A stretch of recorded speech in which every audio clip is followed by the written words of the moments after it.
Okay, Rastan. Okay, on. Rastan. أعوذ بالله من الشيطان الرجيم بسم الله الرحمن الرحيم الحمد لله رب العالمين والصلاة والسلام على أشرف الأنبياء والمرسلين وعلى آله وصحبه أجمعين اللهم صل على سيدنا محمد الفاتح لما أغلق والخاتم لما سبق ناصر الحق بالحق والهادي إلى الصراط المستقيم وعلى آله حق قدره ومقدار عظيم قال رب اشرح لي صدري ويسر لي أمري wahlul 'uqdatam min lisani yafqahu qawli amma ba'd. Alhamdulillah yang dimuliakan panel kita pada malam ni iaitu Ustaz Al-Fadil Ustaz Halim Din dan seterusnya Al-Fadil Ustaz Syamsul Debat. Nama panggilan, nama sebenar Syamsul Amri bin Ismail.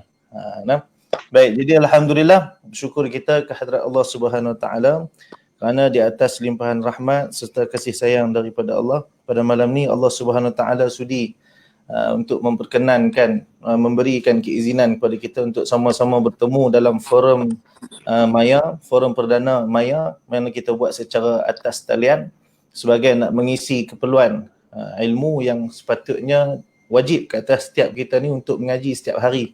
Namun dalam keadaan yang sekarang ni, dalam keadaan PKP, nak pergi mengaji dekat luar pun masih belum lagi boleh. Tapi itu tak menjadikan kita terhalang daripada nak menuntut ilmu. Maka malam ni kita buat satu forum perdana secara atas talian yang mudah-mudahan ada manfaat yang dapat kita ambil sama-sama insya-Allah. Jadi saya sebagai moderator pada malam ni tak mau cakap panjang sangat sebab orang nak tengok panel bercakap. Jadi insya-Allah sebelum saya teruskan dengan panel kita yang pertama, saya nak kongsi sikit. Malam ni forum kita adalah berkaitan dengan forum khas Syawal 1441 Hijrah, yang mana buat pertama kalinya adalah hidup kebanyakan daripada kita ataupun boleh jadi semua kita ni beraya dalam keadaan yang tak seperti dulu. Jadi kami daripada Akademi Al-Quran Miftahul Jannah ambil inisiatif ni, menganjurkan forum pada malam ni untuk kita berkongsi sedikit kebaikan yang insya-Allah akan dikupas oleh panel-panel yang kita jemput pada malam ni dengan beberapa soalan yang agak mudah. Sebabnya tadi panel kita komplain, dia kata kita ni senang tanya aja kan, nak jawab susah ni pun. Jadi kita tanya soalan senang-senang ya. Baik. Jadi insya-Allah kita mulakan dulu dengan panel kita yang pertama, Al-Fadil Ustaz Halim Din dengan soalan. Assalamualaikum Ustaz. Ustaz Halim, sihat lah? Assalamualaikum. Ya, sihat-sihat alhamdulillah. Baik. Jadi Ustaz, untuk soalan Ustaz ni kita bagi soalan simple-simple aja. Itu soalannya berbunyi, bagaimana cara nak tingkatkan amal kebajikan dalam Syawal yang lain dari yang lain ini? Dipersilakan Ustaz. Tafadhal mashkurah. Bismillahirrahmanirrahim. Assalamualaikum warahmatullahi wabarakatuh. Assalamualaikum. Alhamdulillahilladzi arsala rasulahu bil huda wa dinil haqq liyuzhirahu 'ala ad-dini kullih wa kafa billahi syahida. Wassalatu wassalamu ala Rasulillah wa ala alihi wa ashabihi wa man tabi'ahu wa nassarahu wa wala. Amma ba'd. Qala Allah Ta'ala fi kitabihil aziz ba'da a'udzu billahi minasyaitonir rajim wa litukmilul 'iddata wa litukabbirullaha 'ala ma hadakum wa la'allakum tashkurun. Dan sempurnakanlah kata Allah bilangan puasa kamu di bulan Ramadan dan kemudian hendaklah kamu membesarkan Allah, iaitu menyambut hari kemenangan, hari raya dengan membesarkan Allah di atas petunjuk yang telah berikan oleh Allah. Mudah-mudahan kamu menjadi hamba yang bersyukur. Sadaqallahul Azim, surah Al-Baqarah ayat 185. Yang berbahagia moderator forum atas talian ataupun forum Alam Maya online pada malam ini, Ustaz Rashdan daripada Akademi Al-Quran Miftahul Jannah Al-Ustaz, dan sahabat ahli panel yang tak asing lagi dan bukan orang asing yang kita semua kenali dan merinduinya selalu. Ya, tak lain tak bukan iaitulah Ustaz Syamsul Debat, yang kita nak berdebat malam ni insya-Allah, mudah-mudahan ya berdebat dengan cara yang baik insya-Allah. Tanyalah sebanyak-banyak soalan pada Ustaz Syamsul malam ni sebab dia pakar debat. Saya ni tak pakar debat kan. Jadi insya-Allah malam ni kita nak santai-santai je tuan-tuan. Ya, di luar sana nampak alhamdulillah ada di Perlis, ada di Kedah, ada di Johor, Melaka, orang Selangor, KL, masya-Allah malam ni. Dan juga ada nampaknya daripada luar negara pun ada malam ni, insya-Allah. Sama-sama kita di dalam suatu perkara yang kita nak bincangkan pada malam ini, ya, berkait dengan Syawal dengan norma baru ataupun Syawal PKP dalam suasana pandemik COVID-19 yang kita hadapi sekarang ini. Baik, kita terus pada soalan tadi. Ustaz Rashdan tanya tentang bagaimana kita nak meningkatkan amal-amal kebaikan-kebajikan beradanya kita di dalam bulan Syawal yang kita raikan. Masih lagi bulan Syawal. Hari ini Ustaz Rashdan berapa? 14 ya Ustaz? Betul. Hari ini 14 ke dah 24. Rasa macam nak cepat habis ni kan. Sebab tak ada open house ni rasa cepat nak habis pula dah. Baik, kita berada di dalam bulan Syawal. Kita tahu bahawa sedia maklum bulan Syawal adalah suatu bulan kemenangan bagi umat Islam. Apa yang dimaksudkan kemenangan itu? Dah pastilah kemenangan kita setelah mana kita berpuasa sebulan Ramadan. Daripada 1 Ramadan sehinggalah 30 Ramadan. Sebab kita sedia maklum bahawa puasa ini bukanlah ibadat yang kita boleh ambil ringan ataupun yang kita boleh rasa remeh dengan ibadat saum di bulan Ramadan. Sebab satu-satunya ibadat yang disebut ibadat puasa, hanya Allah Subhanahu Wa Taala nak menentukan berapa banyak pahala yang kita akan dapat berbanding dengan ibadat-ibadat yang lain. Begitu istimewanya tuan-puan sekalian. Begitu specialnya ibadat puasa. Sudah tentulah kita nak mengkoreksi. Kita nak lihat apa di antara rahsia yang besarnya Ramadan sehingga dia menjadi madrasah yang disebut sebagai madrasah tarbiyah, universiti kehidupan yang katakan Ramadan.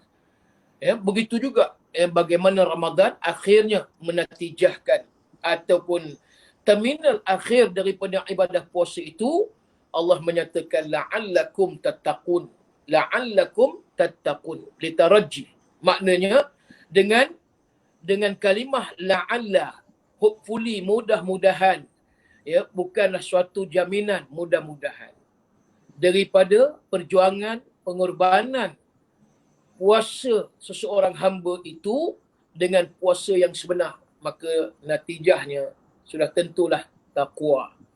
Bila orang bertakwa, sebut saja takwa tuan-tuan dan puan sekalian, kita faham. Orang yang bertakwa ni orang yang mudah nak beramal. Apa yang Allah perintah, dia sami'na wa ata'na. Bila Allah perintah, dia dengar, dia taat. Dan bila Allah larang, maka dia segera menjauhi. Jadi senang. Cuma kita daripada iman nak ke takwa itulah yang kita kata suatu proses yang cukup hebat. Bersama dengan ujian dugaan, bersama dengan macam-macam obstacles, cabaran-cabaran. Bila mana kita nak mencapai suatu kejayaan dan kemenangan takwa. Justru itu kita tengok orang yang bertengkuh lumuh berada di dalam bulan Ramadan. Kata orang Perak, berguling pering. Guling pering dia maknanya buat betul-betul, bersungguh-sungguh. Orang negeri saya tak tahulah, Ustaz Samsul boleh cerita nantilah. Bahasa nak menceritakan bagaimana dia nak dapat suatu kejayaan dan kemenangan. Kalaulah rekrut askar, kita katakanlah 6 bulan, kemudian kalau dia nak jadi komando, dia kena ada lagi extend 3 months, 3 bulan. Maknanya lebih kurang 10 bulan baru dia boleh dapat beret hijau, baru boleh dapat satu gelaran yang disebut sebagai abang komando. Jangan main. Maknanya dia punya usaha tadi nak mendapat satu kejayaan daripada seorang army tentera biasa, maka dia digelar sebagai seorang abang komando. GGK kan, Grup Gerak Khas. Yang ni, Sungai Udang, Melaka. Nak ceritanya, kalaulah kita nak menempuh kejayaan yang disebutkan tadi, proses Ramadan itu sendiri, tuan-tuan dan puan-puan sekalian, Segala apa yang ada daripada 11 bulan terkumpul di dalam satu bulan yang disebut Ramadan Tarbiyah tadi. Daripada 11 bulan. Tengok bagaimana acuan daripada one month, sebulan Ramadan. Kalau berjaya dia, maka berjayalah dia di dalam bulan Syawal. Malangnya tuan-tuan dan puan-puan sekalian. Bulan Syawal ni kita nampak Allah, lesulah tuan-tuan, Allah. Kita nak semayang sunat, ba'diyah maghrib 2 rakaat pun jenuh. Kita nak semayang ba'diyah isyak 2 rakaat pun payah. Nak bangun nak bangun qiyamul lail. Tak sama dengan bulan Ramadan tarawih. Tak boleh buat 28. Tak boleh 8, dia kata aku buat 4 je. Tak boleh 4, jadi 2 je. Tak tahulah daripada mana kitab dia belajar. Yang sampai tarawih 2 rakaat je. Ini jenis al-haru wal biru juga. Haru biru tuan-tuan. Jadi maknanya apa dia? Bila mana kita tengok tadi, macam mana Ramadan kita boleh buat? Kita bersungguh-sungguh. Ya, kita pulun. Kalau Perak kata kejar, ya kejar. Kedah kata pulun. Ya. Apa dia, kalau negeri apa dia Ustaz Samsul? Balun. Hobin. Hobin. Hobin. Balun Kedah. Ya, balun Kedah ke pulun Kedah. Ni 9 pun dia pakai kat balun tu. Oh, balun. Balun tu ramai yang pakai. Betul bahasa standard tu. Semua pakai. Betul lah. Standard satu dunia pakai tu. Kan? Ada lagi satu bahasa dia. Al-bantayun wal sapuyun wal balunun. Itu diarabkan lagi sedap. Nak ceritanya, bagaimana orang yang nak mengejar kemenangan di bulan Ramadan ni, Masya Allah tuan-tuan. Tetapi bila mana di bulan Syawal, seolah hilang kemenangan daripada Ramadan sebulan yang dilakukan. Segala amal, segala ibadah. Sebab itulah persoalan tadi, ya, kita nak tingkatkan amalan sebagaimana Ramadan yang berlalu. Ya, pastinya sebagaimana Nabi pernah ditanya oleh seorang sahabat Sufyan bin Abdullah As-Saqafi, ya Rasulullah, hadithni bi amrin aqtasimu bi. Boleh tak, can you story to me? You tell me, ya Rasulullah, kata sahabat ni, ya, itu sesuatu yang aku boleh berpegang dengannya. Aku tak tertungkai, tak terpisah, tak tercabut, tak terputus lagi. Maka apa dia? Maka Nabi pun jawab. Nabi kata, wahai sahabat, Rabbi Allah, thumma istaqim. Kamu ingat Allah dan kamu istiqamah. Yang ni, yang Nabi maksudkan, ya, nak mendapat berterusan kemenangan, dan yang kedua, kemenangan berganda. Pastinya kamu jangan lupa Rabbi Allah. Kamu senang, kamu ingat Allah. Kamu susah, kamu ingat Allah. Kamu berada di atas, ingat Allah. Di bawah pun kamu ingat Allah. Bila kamu jadi orang yang duduk di luar bulan Ramadan pun, kamu perlu ingat kepada Allah. Bahkan Nabi kata, thumma istaqim. Yang keduanya, hendaklah kamu berada di atas landasan yang benar, itu berkekalan. Ini istiqamah. Kalau kita tak istiqamah, sebagaimana yang berada di bulan Ramadan, kita boleh rajin sedekah, kita boleh rajin infak wakaf, mencurah-curah ni. Yang kata bulan Ramadan baru ni, mahat tahfiznya, sekolah pondoknya, sekolah agamanya, Allah, keluar je iklan, keluar je promosi iklan. Kemudian kita tengok orang bagi, ada yang, Ustaz, ambillah cek ni Ustaz, kami tak tulis berapa jumlah Ustaz, tulis jumlah berapa Ustaz nak, kami cuma sign je Ustaz. Yang tu lagi hebat. Mudah-mudahan Ustaz Rashdan sebagai pengusaha ataupun mudir Akademik Tahfiz Miftahul Jannah dia Lustak, yang mendengar, yang menonton malam ni, yang kata orang yang ada harta, orang yang betul-betul selalu nak menginfak harta, yang kekayaannya Masya Allah milioner, bilioner, malam ni kita ada Akademik Al-Quran Miftahul Jannah tuan-tuan. Kesinambungan daripada bulan Ramadan tuan-tuan, boleh serahkan cek tanpa jumlah kalau berani lah tuan-tuan. Tapi insya-Allah Ustaz Rashdan ni bukan nak banyak, lebih kurang 1 juta je tuan-tuan, ya. Dapat malam ni 1 juta. Mudah-mudahan lah, hopefully, ya. Mudah-mudahan lah Ustaz, mudah-mudahan kita harapkan semua pakai amin ni. Tapi kalau semua yang menonton ni pakai amin, dia tak tulis cek, payah juga. Jadi harap-harapnya bukan setakat amin saja. Kita pakat keluarkan 1 cek, ya. Seorang bagi 1,000, seorang bagi 1,000. Malam ni yang menonton insya-Allah 10,000. Allahu Akbar. Selesai masalah Ustaz. Jadi tuan insya-Allah, mudah-mudahan ya. Ini amalan yang mana kita dapat tingkatkan amalan tadi daripada bulan Ramadan sehingga bulan Syawal. Bahkan bulan Syawal ni kita nak lagi gandaan. bukan macam bulan Ramadan. Kalau sekiranya bulan Ramadan 20 rakaat tarawih, bermakna Syawal ni kalau boleh lebih kita susun elok-elok. Kalau boleh. Tapi kalau tak boleh nak buat macam mana, kita pun sedia maklum. Ya. Bila mana hiburan yang banyak di bulan Syawal ini kadang-kadang dia rencat. Dia membantut merencatkan amalan-amalan kita. Yang mana kita buat macam-macam amalan kebaikan, tiba-tiba dengar lagu raya. Satu hari di hari raya, terlihat cahaya bersinar indah. Ustaz Samsul boleh sambung lah lepas ni insyaAllah. Saya tak nak sedap. Ustaz Samsul sedap. Lagu baru tu, lagu baru tu. Itu separuh baru tak siap lagi. Oh, separuh baru. Okey. Jadi itulah antaranya yang kita boleh sembang-sembang santai pada malam ni Ustaz Rashdan. Pusingan pertama ni maknanya bagaimana kita nak meningkatkan amalan kebaikan dan kebajikan tadi. Perlunya kita berterusan diingat kepada Allah dan istiqamah. Mudah-mudahan apa yang ada di bulan Ramadan maka kita sambung terus di bulan Syawal. InsyaAllah kita tetap dan stay kita menjadi orang yang dicintai dan juga disayangi oleh Allah dan Rasul. Wallahu a'lam.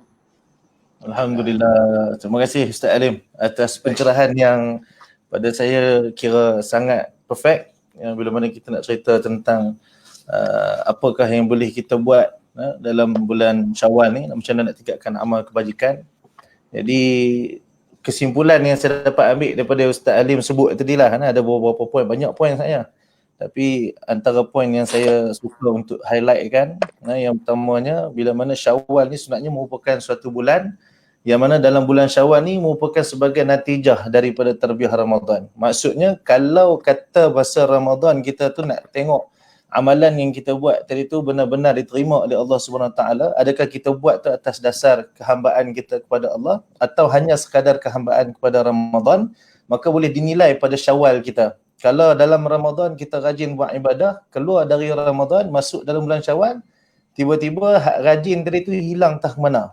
Maka boleh jadi ibadah yang kita buat selama dalam Ramadan tadi tu bukan atas kerana takwa kita kepada Allah, tapi atas sebab Ramadan semata-mata. Maka rugilah. Itu yang poin yang pertama lah Ustaz Alim tu kan.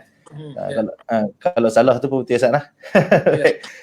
Poin yang kedua yang saya nak highlight, nak tunjuk kata hebatnya Ramadan, bila mana dengan sebab Ramadan yang sebulan tadi tu, kesannya boleh dilihat dalam 11 bulan selepas Ramadan.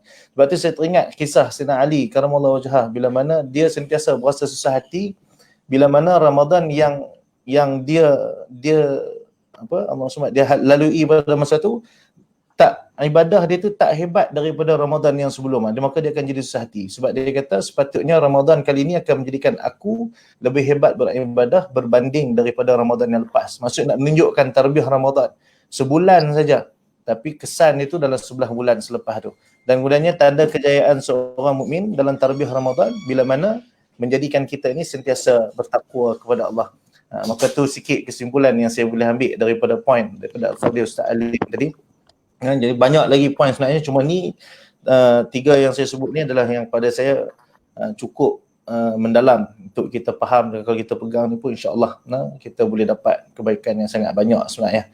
Baik, jadi insya-Allah untuk pusingan yang kedua, untuk panel yang pusingan yang pertama, panel yang kedua, kita nak dengar pula kupasan daripada seorang penceramah motivator terkenal di tanah air, tanah Malaya. Malaya ke Malaysia? Dua. Dua. Malayalam. Payah. Tapi don't worry Ustaz Rasul. Malam ni boleh cakap Negeri Sembilan, tak ada masalah. Okey, baik. Jadi untuk Ustaz Syamsul, soalannya ringkas tapi jawapan dia memang orang lain tak boleh jawab melainkan Syamsul Debat, insya-Allah boleh jawab lah. Oh, melampau tu. Soalan itu pendek tapi dia punya definisi dia panjang. Baik, jadi sebelum saya tanya soalan, minta kepada penonton sekalian yang sama-sama menonton live ni, minta tolong sama-sama pakai share, sebarkan, mudah-mudahan ramai lagi yang tengok. Kalau tak dapat macam Ustaz Alim sebut tadi tu, mudah-mudahan malam ni dapatlah 1 juta, tak dapat 1 juta ringgit, dapat 1 juta view pun tak apa dah. Kan, yang penting ramai tengok. Baik. Okey. Jadi soalannya Ustaz Syamsul, apakah definisi Syawal norma baharu? Sebab sekarang semua orang sebut Syawal norma baharu lah apalah semua kan. Jadi sebenarnya apakah yang dimaksudkan dengan Syawal norma baharu ni? Jadi minta Ustaz Syamsul kupaskan dan bagi pencerahan yang sewajarnya insya-Allah. Silakan Ustaz. Bismillahirrahmanirrahim. Assalamualaikum warahmatullahi wabarakatuh. Alhamdulillah, segala puji bagi Allah. Alhamdulillah alamin. Wassalatu wassalamu ala asyrafil anbiya wal mursalin wa ala alihi wasahbihi ajma'in. Subhanaka la ilma lana illa ma 'allamtana innaka antal alimul hakim. Rabbi shrah li sadri wa yassir li amri wa hlul 'uqdatam min lisani yafqahu qawli. Syukur Alhamdulillah kerana soalan seperti itu yang ditanyakan kepada saya, kerana soalan itu seolah-olah sudah dijawab pun oleh moderator sebenarnya. Bila dia tanya pun macam dia dah jawab, dan soalan itu sebenarnya telah pun dijawab sebenarnya oleh Ustaz Halimdin. Maka jawapan saya sama seperti di atas. Puas hati boleh.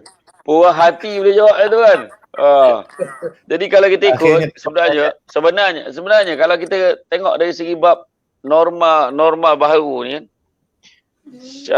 Syawal norma baharu. Syawal ni kita tahu adalah satu hari yang mana kita meraihkan kegembiraan. Saya suka apa yang Ustaz Alim sebut tadi, yang mana apabila sampai pada ni cabaran dia nak membuktikan apakah ibadah kita pada Ramadan ini diterima atau tidak oleh Allah Ta'ala, adakah membuat kesan pada kita nak tengok pada Syawal. Dan Ustaz Rashidan tadi pun dah jawab, nak melihat kepada 11 bulan, bagaimana yang Sayyidina Ali bagi tahu.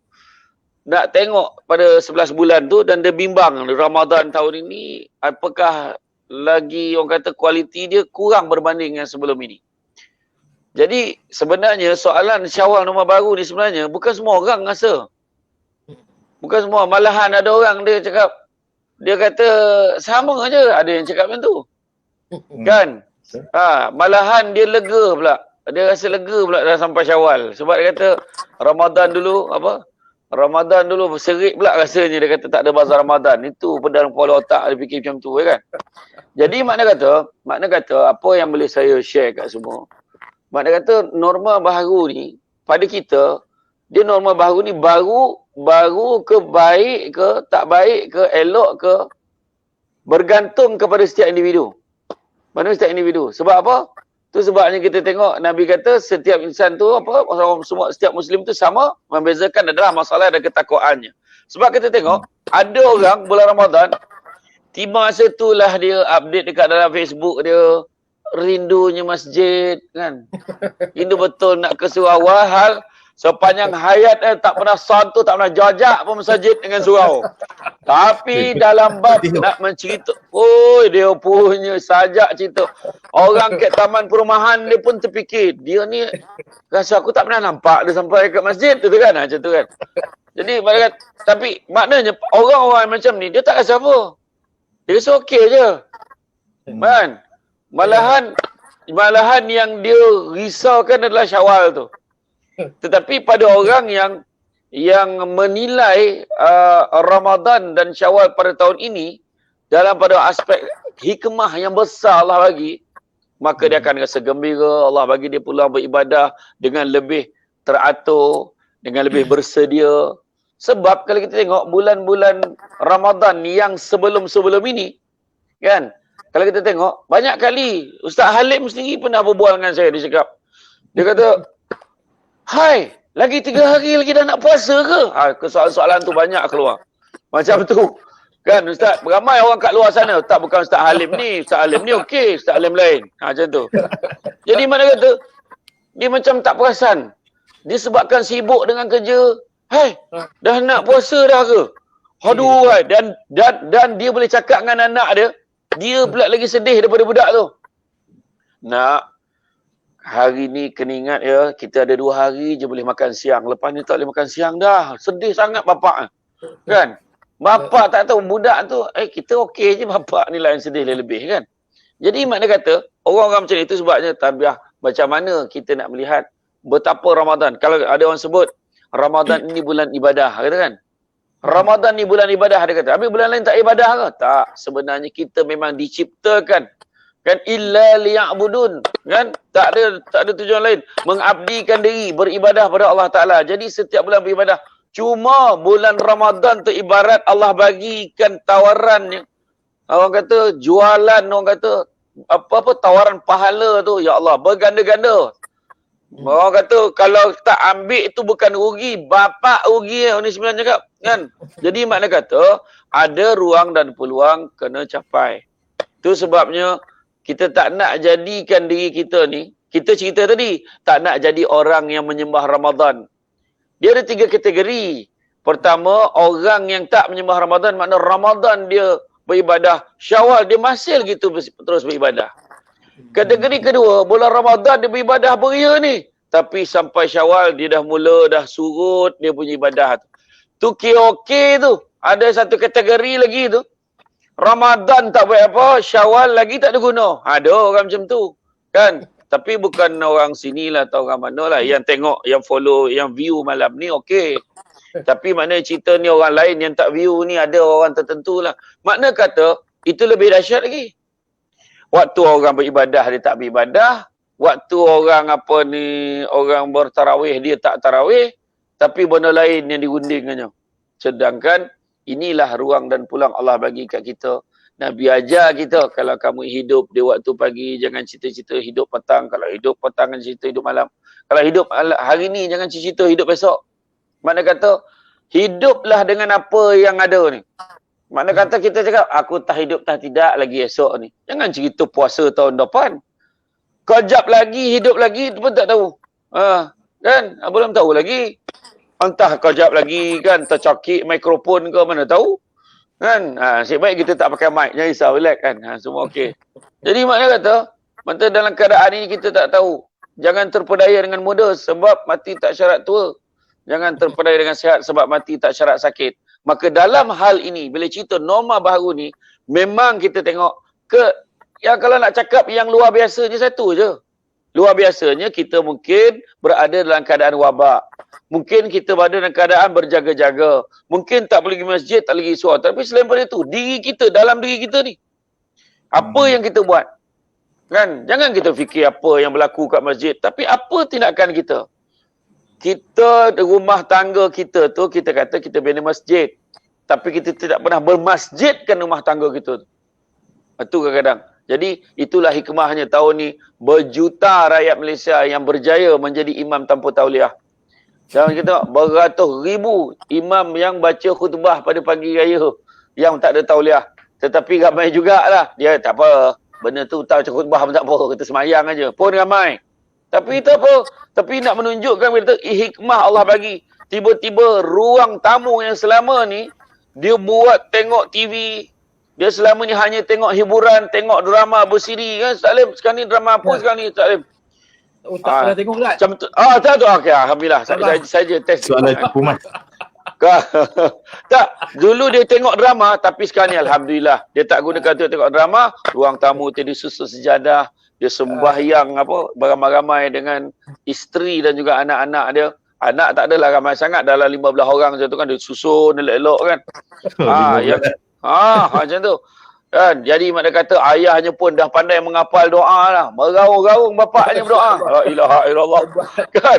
Jadi makna kata jadi makna kata hikmah di sebalik itu. Jadi norma baharu ni terpulang. Sama ada kita nak menilai satu tu dalam bentuk yang positif, nak menilai satu negatif.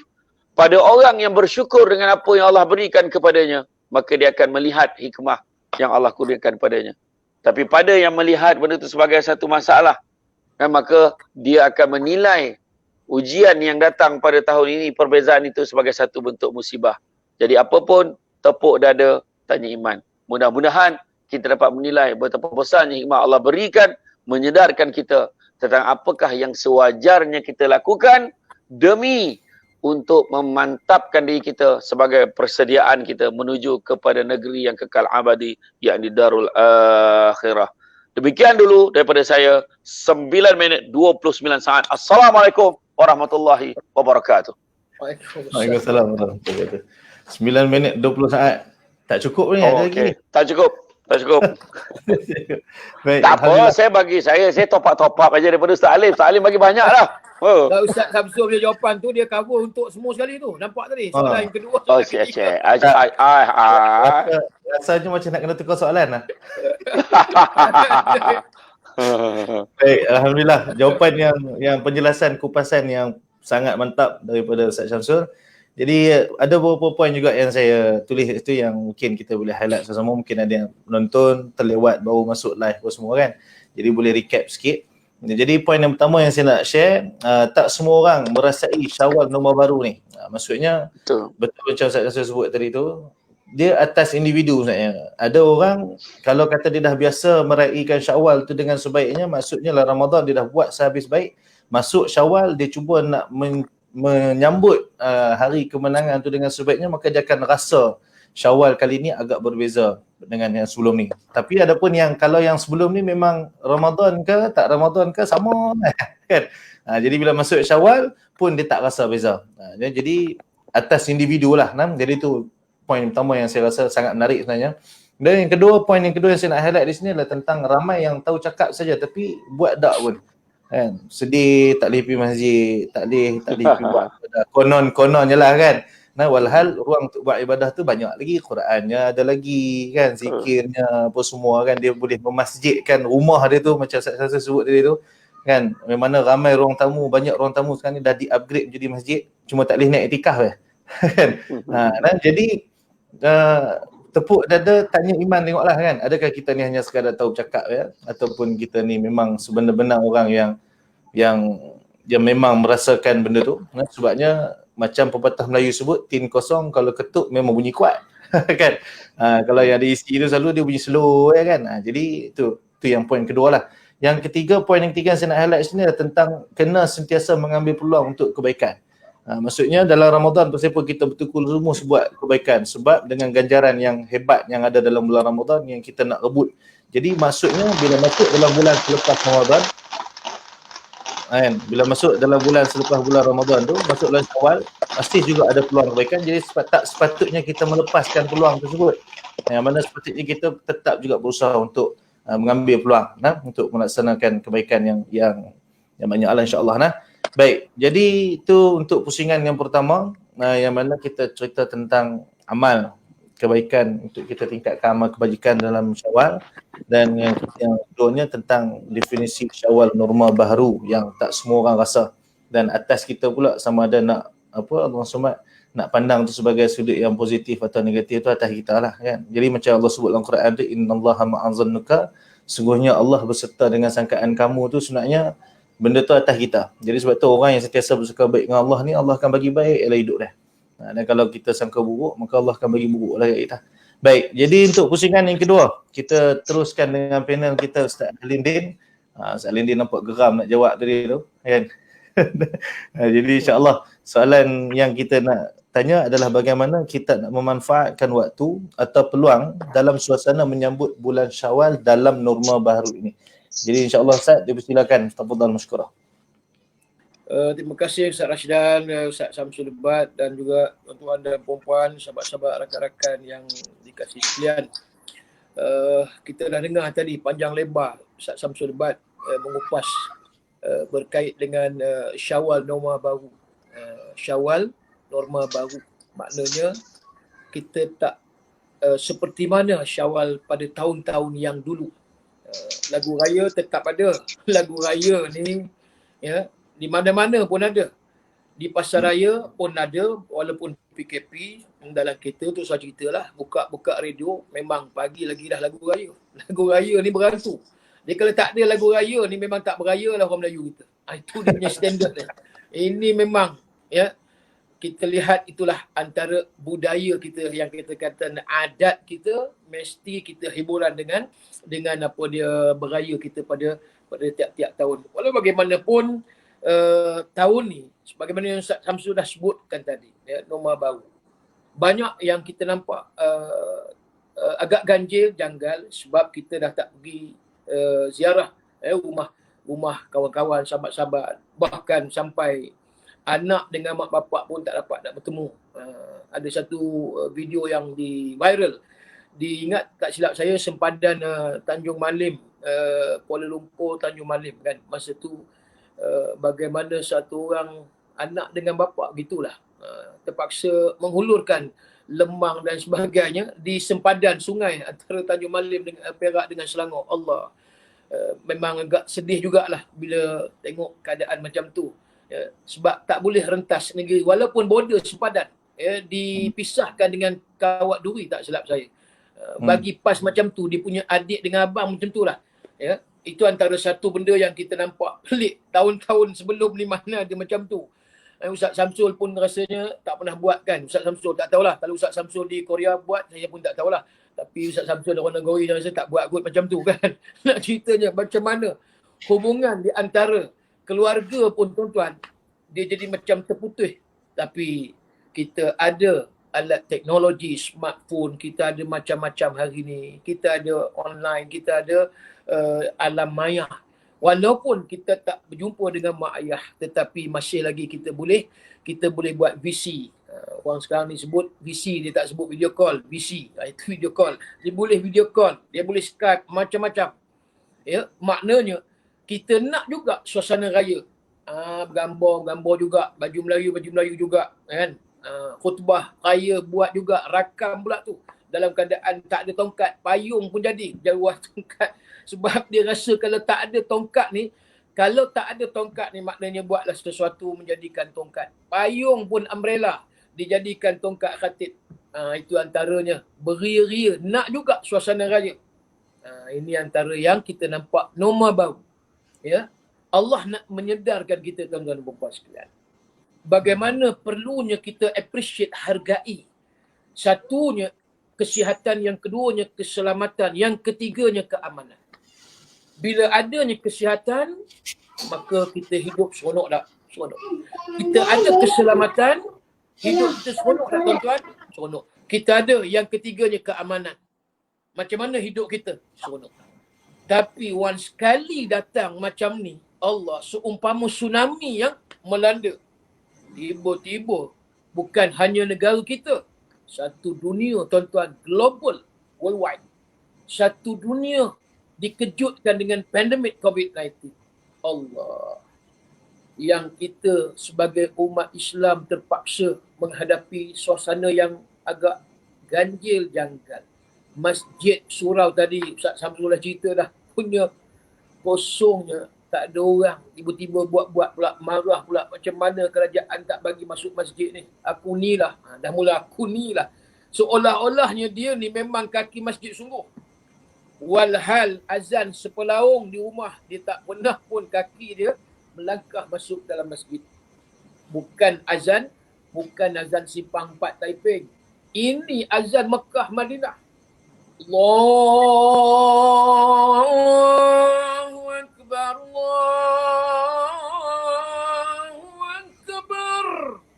Di mari azan Mekah Madinah pun dia tak rasa apa dalam jiwa hati dia. Nahnu ma'inda tahassus. Jenis orang macam ni tuan-tuan, hatinya disebut sebagai mati rasa mandul perasaan. Mati rasa mandul perasaan. Dia bukan sebenarnya orang yang nak pergi masjid, tapi nak mensuasanakan diri dia sebagai lakonan. Watak yang hebat ni. Dia kata, rugilah aku tak pergi masjid ni. Berapa bulan dah Jumaat ni, tu aku rasa macam aku ni kafir. Macam kafir. Sedangkan hidup dia, sembahyang Jumaat boleh dikira. Daripada 12 bulan, setiap bulan ada 4 kali lah katakan. Kita tak sampai 5 kali. 4 kali tu sebulan, sekali je dia solat Jumaat. 12 bulan ni kita ambil lebih kurang 12 kali sembahyang Jumaat. Tapi dia kata, ni aku dah start 3 bulan tak main Jumaat ni, aku rasa kafir betul aku. Cewa. Nampak? Yang ni nak ceritanya tuan-tuan. Bukan orang Terengganu, bukan orang Selangor. Ni jauh ni. Ni di Selatan Tai ni tuan-tuan. Nak ceritanya macam mana? Bila mana kita tak dapat nak beribadah sebagaimana suasana yang sebelum berlakunya pandemik COVID-19 ataupun dalam waktu PKP. Jadi inilah sebenarnya Allah nak uji. Hidup kita macam itulah. Jalan kita tuan-tuan, jalan raya tak sentiasa dalam keadaan jalan kita nampak tak ada masalah. Sekejap-sekejap, kadang-kadang macam-macam halangan di atas jalan. Kalau kita nampak jalan kampung dia ada bonggol, kita tak boleh jalan smooth macam tu. Kadang-kadang jalan ada ranting, ada batu, nampak. Kadang-kadang lekuk-lekak, kadang-kadang macam-macam, orang turap dan sebagainya. Maknanya hidup kita nak kena lihat begitu.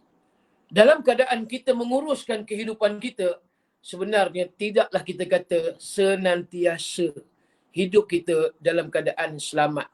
Allah uji bagaimana seorang hambanya. Kalau sekiranya begini, aku berikan suatu ujian dugaan. Bagaimana kamu ingat tak aku dan kamu istiqamah tak apa yang kamu buat. Itu yang disebut liyabluwakum ayyukum ahsanu amala. Allah nak tengok better than best. Siapa yang terbaik daripada yang baik amalan mereka. Kalau sekiranya kita tahu bahawa kita ni memang ahlul ibadah, tapi bila Allah bagi ujian macam ni, Allah nak tengok kesabaran kita. Bayangkan nak dekat 3 bulan, lebih kurang, kita kata nak keluar pun susah. Barulah dapat PKPB, ada B bersyarat. Barulah kedai mamak buka, bolehlah, walaupun tak bolehlah seperti mana sebelum ni. Nak kena tulis nama pula. Sekarang ni masuk kedai mamak dah pula macam minta kerja pula dah. Allah, tuan, kena tulis nama, kena scan pula macam-macam, suhu pula. Kita kata aku nak pergi ke bulan ke apa ni. Walhal nak makan, nak kena tarik warna. Dah macam nak pergi ke bulan pula dia punya check macam-macam hal. Macam nak pergi hospital pula. Jadi kerana itu kita nampak. Hari ni Allah bagi kesusahan. Allah bagi kesusahan. Tapi tak apalah. Kita kata apa dia? Kita sememangnya sebagai seorang hamba Allah. Kita tahu bahawa ini yang Nabi apatah lagi macam-macam dugaan ujian yang Nabi terpaksa hadapi tuan-tuan. Tapi Nabi sedikit pun tidak gusar. Rasulullah sedikit pun tak goyang. Bahkan Rasulullah semakin kukuh, teguh, dan Rasulullah semakin bermaya dan bertenaga. Walaupun macam-macam dugaan ujian yang Rasulullah hadapi. Tetap Nabi sembahyang malam tiap-tiap malam, tuan-tuan. Tetap Rasulullah Nabi berzikir, wirid dan istighfarnya tak kurang 100 kali sehari.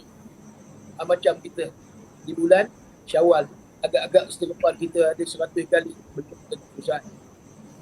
Di musim pula PKP ni Ustaz Samsul ni. Tadi Ustaz Samsul tanya saya, tengok tak drama-drama Ustaz Samsul ni akhir-akhir ni PKP ni Ustaz, banyak pun tak cerita hantu di TV dah. Saya tengok kemarin cerita hantu orang Turki. Orang Turki sekarang ni cerita hantu di satu dunia. Dah menjadi-jadi pukul 12 hantu, cerita hantu. Pukul 12 cerita hantu. Kadang-kadang sedap juga Ustaz. Tengok cerita hantu orang Turki. Pandai pula orang Turki melakonkan watak hantu ni. Itu hebat. Pandai dia, sihirnya macam-macam. Kan? Kadang-kadang bukan kata Turki je. Di mari Arab pun ada cerita hantu dia. Orang Melayu tu saya ceritalah hantu Mak Limah, hantu Kum-Kum. Macam-macam. Hantu Kopik pun ada. Ini cerita orang Melayu kita. Nak ceritanya kerap pula cerita hantu di akhir-akhir ni. Yang tu adalah juga Ustaz, saya tengok sekali. Nak tengok apa benda yang kata hantu dia pun berlakon. Betul ke tidak? Dan apa kaitnya Syawal dengan cerita hantu ni? Pelik pula. Kita seronok raya, tiba-tiba hantu pula keluar daripada TV. Jangan main. Kan? Bulan puasa kena ikat dah. Apa dia? Bulan puasa kena ikat. Syawal keluar hantu. Bulan puasa kena ikat. Betul. Tu yang kata hari ni kita pula berantu-rantu pula sekarang ni. Ini nak ceritanya. Dah kita tengok cerita hantu. Berantu-rantu pula. Tuan-tuan puas sekalian. Balik kepada soalan tadi. Dah jawab ke belum Ustaz? Belum lagi. Kan? Kalau tak jawab, Ustaz Samsul jawab lepas ni. Saya cuma nak ambil tadi di antaranya yang disebutkan tadi. Syawal norma baru ni sebenarnya kita ambil manfaat yang cukup banyak. Betul tuan-tuan? Kalau kita katakan Syawal kali ni tak seronok lah Ustaz. Kita tak meriah macam dulu. Kita tak, sebenarnya Syawal kali ni lah meriah sebenarnya. Meriah tu dari sudut apa dia? Meriah tu dari sudut yang kita rasa Syawal ni kita banyak memikirkan. Apa yang kita kena fikir? Dulu aku habis duit banyak buat macam-macam open house itu ini. Sekarang nampak Allah uji. Aku bukan kata nak kerja pun hari ni dah tak ada. Kemudian gaji dah berapa bulan tak dapat. Mana nak dapat dah 3 bulan demi kurang PKP. Dapat itulah yang bantuan kerajaan bagi 500. Itu pun jenuh lah. Nak berdarah pun susah. Ni musim pula musim durian ni. Allah, ni Ustaz Samsul ni musim durian. Dia tahu Ustaz Samsul memang durian ni bukan lagi berantu. Hantu pun takut tengok dia. Ya, Ustaz Samsul ni kalau dapat makan durian tuan-tuan. Kalau ada lah tuan-tuan buah durian di Batu Kurau, Perak, bagilah Ustaz Samsul. Tengok Ustaz Samsul je, Ustaz Rashidan pun nak juga, Ustaz Limdin pun nak juga. Kan? Musang King ada. Kemudian durian duri hitam balik Pulau Pinang. Ni yang musim PKP ni, raya pula ni, Allah, dengan durian tak lagi ujian tak tuan-tuan? Ujian, jangan main.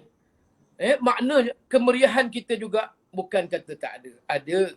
Selain daripada apa yang kita dah sambut pada 1 Syawal sampai hari ini dah pertengahan Syawal, maknanya kita melihat terus berlakunya iaitu tidak lain tidak bukan tadi. Amalan-amalan yang salih. Begitu juga kesempatan dan peluang yang boleh kita raih. Ya. Kita banyak sabar di dalam bulan Syawal. Sama macam bulan Ramadan. Jadi kesabaran itu dia memberi suatu kesan natijah yang begitu hebat. Jadi kita nampak banyak perkara yang kita boleh ambil peluang rezeki kita. Ada orang yang meniaga dengan meniaga online bulan Syawal masih lagi. Oh, dia punya untung dia berlipat ganda. Itu orang yang meniaga online. Sebab tak ada apalah dia kata. Selain daripada apa yang boleh dia kata cari rezeki meniaga online. Meniaga online pun dia meniaga online, niaga 2 bulan tapi untung 12 tahun tuan-tuan. Yang ni memang hebat lah. Untungnya berganda-ganda. Itu rezeki yang Allah nak beri. Banyak hikmah. Tapi jangan lupa, bila kita membayar zakat itu antara sesuatu yang membantu orang-orang yang susah, membantu orang-orang yang miskin. Sebab itu, bila mana kita ada yang disebut sebagai rezeki tadi, tengoklah apa yang boleh kita bantu-bantulah. Terutamanya anak-anak orang-orang Islam yang nak sekolah agama, yang nak sekolah tahfiz dan seumpama dengannya. Yang Ustaz Rashidan sebagai moderator kita pada malam ni ada akademik yang disebut Akademi Al-Quran Miftahul Jannah. Ya, insya-Allah kita bantu sama-sama, insya-Allah mudah-mudahan rezeki yang kita boleh kongsi ni tuan-tuan, mudah-mudahan Allah berkati. Dan itulah antara ustaz yang kita boleh kongsi bersama pada pusingan yang kedua ni. Wallahu a'lam, ada ke tidak lagi pusingan ketiga? Kalau ada, insya-Allah kita jalan terus. Jadi artinya kesimpulannya, bila mana tadi bulan Syawal ini walaupun dengan norma baru, tetapi ibadah kita kita dapat teruskan dan kita banyak rasa syukur di atas kurniaan rezeki yang Allah beri, rezeki nikmat hidup. Kadang-kadang ada yang kita nampak senangnya Allah uji juga, dan susah ini pun diuji oleh Allah Subhanahu wa taala. Wallahu a'lam. Alhamdulillah, selesai soalan yang kedua untuk Ustaz Adibin. Tentang bagaimana kita nak memanfaatkan waktu atau peluang dalam suasana menyambut bulan Syawal dalam norma baru ni. Jadi kupasannya agak menarik. Jadi poin yang saya highlight tadi macam biasa, saya ambil yang kepada saya menarik untuk kita pegang sebenarnya. Banyak poin-poin sebenarnya. Jadi apa dia? Antara yang pertama, Allah nak sedarkan kita agar menghargai kenikmatan yang diberikan kepada kita. Kalau dulu ni kita rasa jadi satu bencana di satu tempat, kita boleh lari ke tempat lain untuk selamat. Tapi hari ni Allah tunjukkan kepada kita realiti kehidupan dunia yang sebenarnya. Bila mana pandemik COVID-19 ni hari ni satu dunia kena. Maksudnya nak lari ke mana pun tak boleh. Jadi tuan-tuan bayangkan kalau kita di mahsyar esok macam mana. Kalau hari ni kita boleh lari sana sini, lari sana sini. Jadi Allah tarbiyah kita, Allah sedarkan kita. Inilah hakikat kehidupan hampa di atas dunia ni. Macam tu juga dekat akhirat esok. Hampa bawa amalan yang tak banyak, bawa amalan yang sikit, banyak habiskan masa dengan sia-sia atas dunia, sampai kat mahsyar tak ada tempat lagi dah nak lari. Macam hari ni lah, bahkan nak keluar pun tak boleh, polis merata. Ustaz Syamsul tak tahulah, dia duduk pergi rekod TV daripada Seremban ke KL tu, tak tahulah berapa roblok lalu kan. Ustaz Syamsul lesen besar. Lesen besar dia Ustaz. Jangan main, Ustaz Syamsul lesen besar. Dia buka saya berbalik daripada Shah Alam sebenarnya tadi, dan pergi ziarah mak saudara di Shah Alam. Saya sendiri pun pergi balai sip orang. Jangan. Tak ada mana lesen besar tu. Jadi itu kata tu cerita dia. Maksudnya apa yang Allah bagi kat kita hari ni adalah sebab daripada kasih sayang Allah kat atas kita. Allah nak kita sedar, Allah nak kita kembali kepada dia, kan? Maksudnya jangan kita sia-siakan peluang kebaikan lah yang Allah bagi dalam hidup kita hari ni. Dan kemudiannya poin akhir yang saya ambil pada Ustaz Alim tadi, itu bila mana Ustaz Alim sebut Allah nak tengok siapa yang terbaik daripada yang baik atas dunia. Maksudnya atas dunia ni semua baik belaka. Tapi daripada yang baik tadi tu, berapa ramai yang benar-benar terbaik? Maksudnya dalam ibadah yang dia dah buat, kebaikan yang dia dah buat, sejauh mana keikhlasannya dalam pada nak melaksanakan kebaikan tadi tu. Jadi itu sedikit sebanyak perkongsian yang saya boleh petik daripada huraian daripada Ustaz Halimdin tadi tentang soalan bagaimana kita nak memanfaatkan waktu atau peluang dalam suasana menyambut bulan Syawal dalam norma baru ni.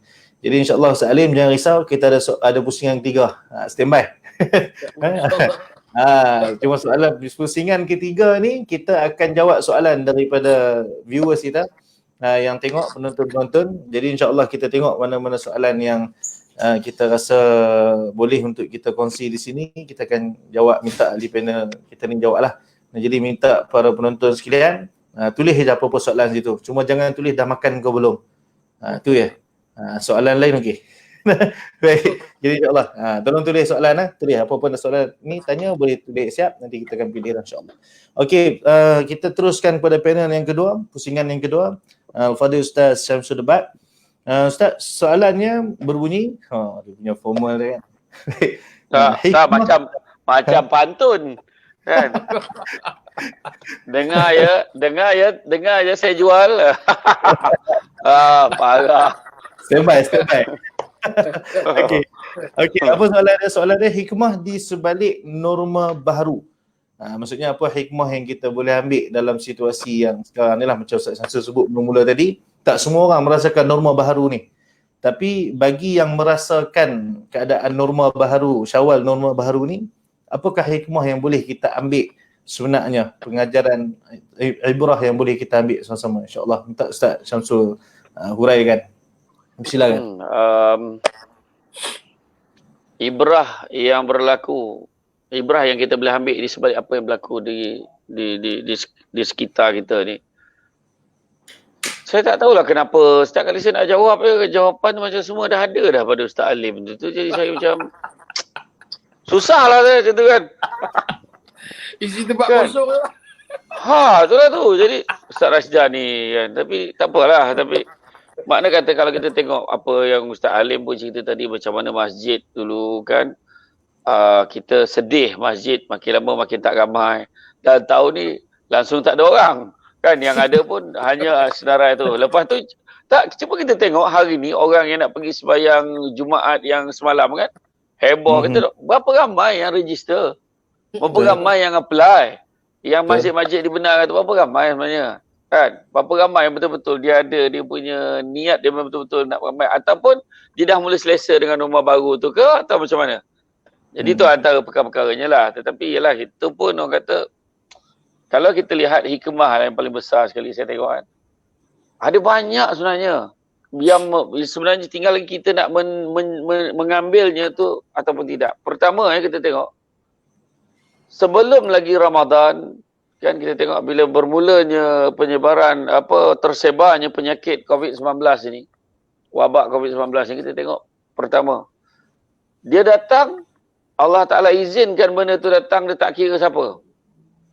Tak kira Melayu, Cina, India, Islam, Kristian, Buddha, tak kira siapa.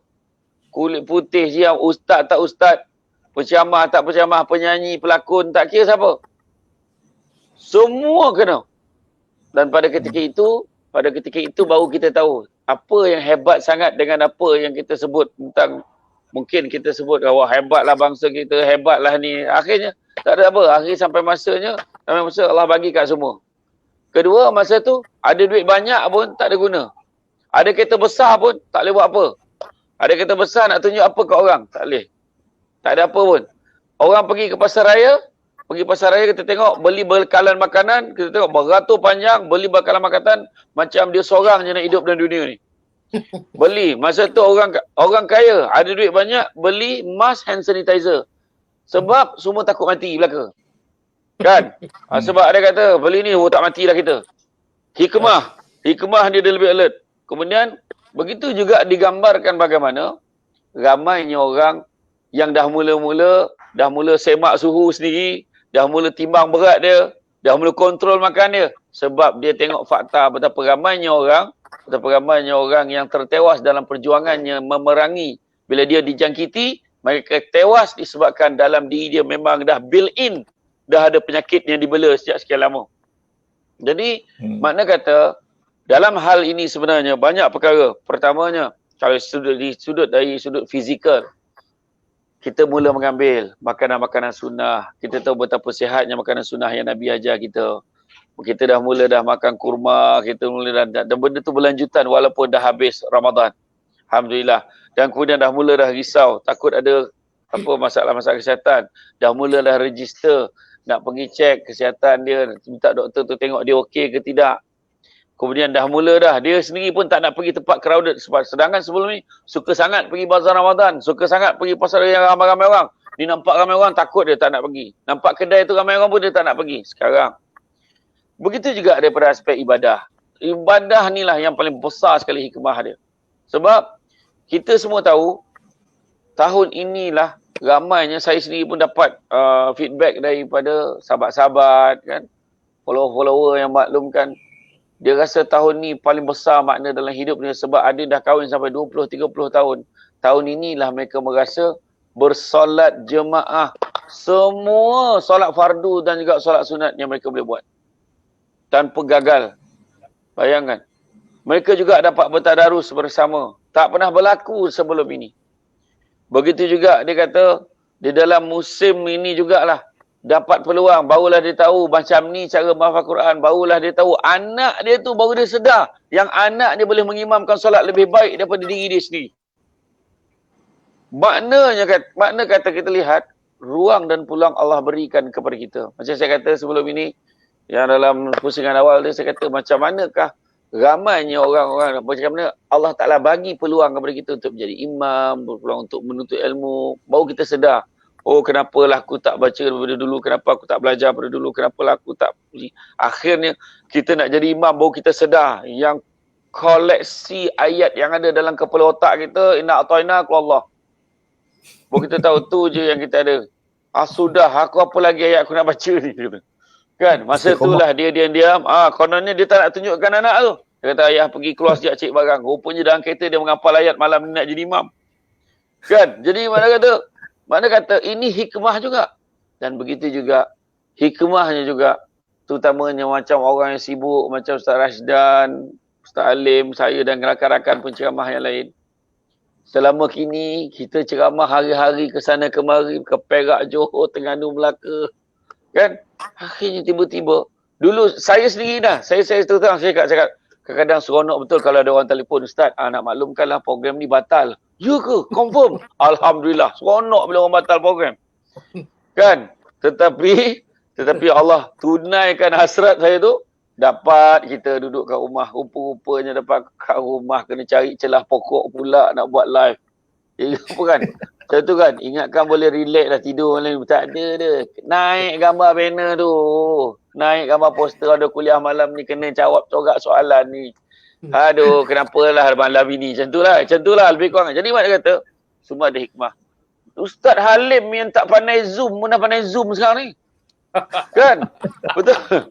Ustaz, bukan Ustaz. Saya pun Ustaz. Saya sendiri. Ya, betul tu. Selama kini, kita ceramah kemai action kali. Nampak tengok Abang Abu pasang tiang tu. Depan kita. Kan? Ustaz Alim, saya minta izin nak rakam ceramah malam ni. Silakan. Wah. Sekarang kita pasang tiang sendiri, kita rakam sendiri. Kan? Minta izin sendiri. Baru tahu. Ada lagi satu Ustaz. Nikah online.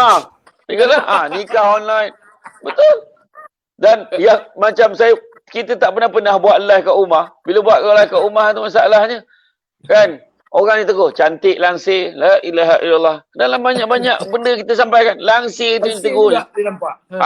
Itu yang saya keluar tu, cari tempat kat luar pula. Awak nak tegur lah. Ini dekat mana Ustaz ni? Ini rumah mak saya. Jadi mak dia kata hikmah tu terlalu banyak. Dan kita lihat contoh, kita tengok ada yang paling besar juga yang saya nak share selain daripada ibadah ni, kita semua tahulah banyak luar biasa yang berlaku dan banyak benda positif berlaku. Kita tengok macam artis kan, macam ada kita lihat bagaimana ada pertikaian dari segi bantuan. Bantulah kami apa semua, artis dengan netizen bercakaran. Sebenarnya pada saya benda tu buka mata kita untuk tengok sebenarnya benda yang nampak secara zahir belum tentu sama apa yang ada di dalam diri dia. Belum tahu lagi. Sebab kita tengok, wah kita nampak orang marah dia. Engkau rumah besar, kereta besar, bercuti sana sini. Lepas tu sibuk minta bantuan. Rupa-rupanya semua ada tajaan. Kan, semua ada tajaan pada luar. Dan akhirnya waktu wabak ni berlaku, baru tahu. Baru tahu selama ni kau main seronok kau. Satu job 20,000, satu job 15,000. Wah, dah bulan depan dah tengok dah dapat 15,000. Apa? Langsung selesai. Apa benda pun tak ada. Kan? Baru tahu. Jadi pada ketika itu termasuk penceramah juga. Orang makan main lagi dulu. 2-3 ribu satu ceramah.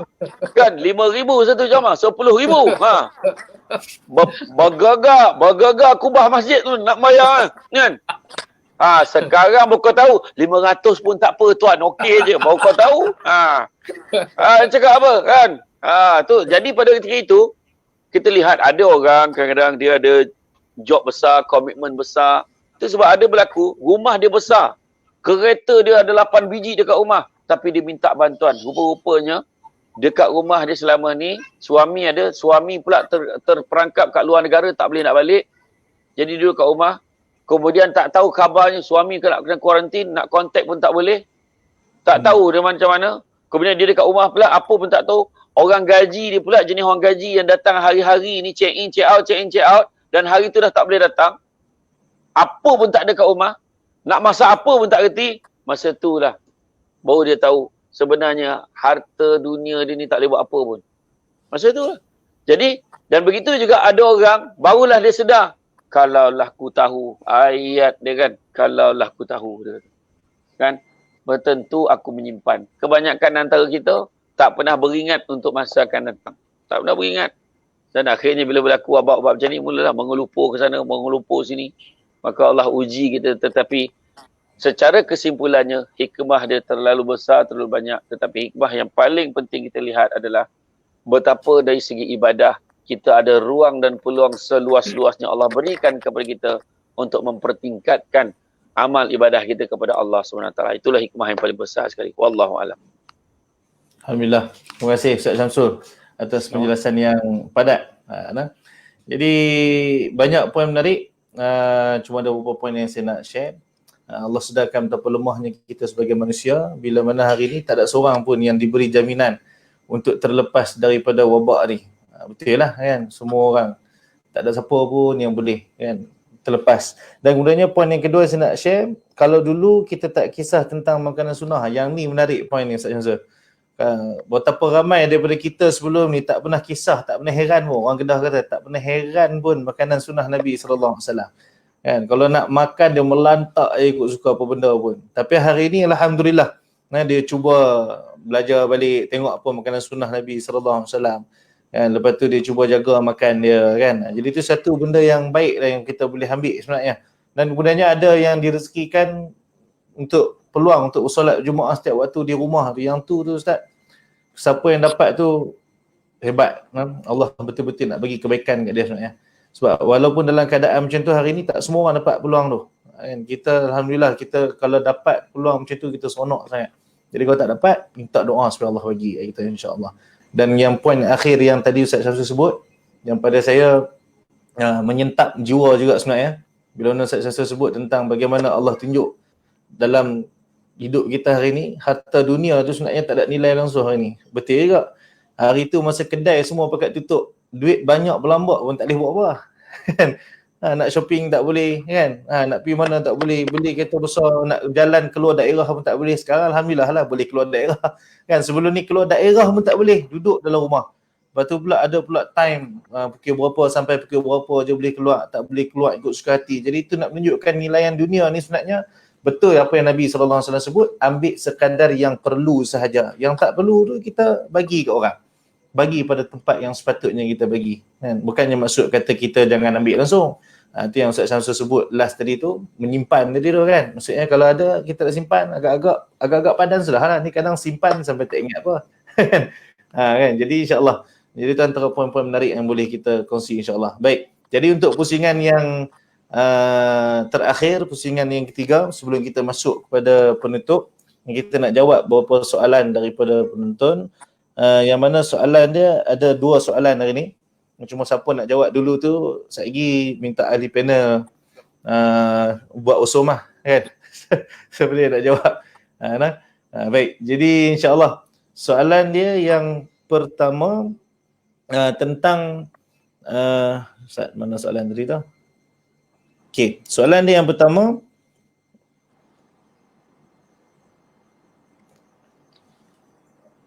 soalan dia, bilakah tarikh sebenar turunnya Al-Quran, malam Lailatul Qadar atau 17 Ramadan? Soalan ni. Menarik soalan ni. Jadi mungkin ahli panel kita boleh kongsi. Ustaz Alim nak jawab ke Ustaz Syamsul nak jawab? Soalan kedua apa dia? Soalan kedua tentang sedekah. Soalan kedua, adakah kita disuruh untuk sedekah? Adakah kita disuruh untuk bersedekah kepada kaum keluarga tapi pihak keluarga tak minta? Jadi kalau kita sedekah kat luar tu afdal ataupun tidak? Itu 2 soalan.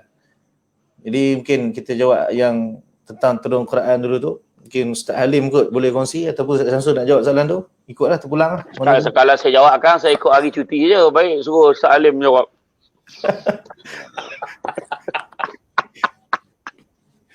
Tu dia pandai.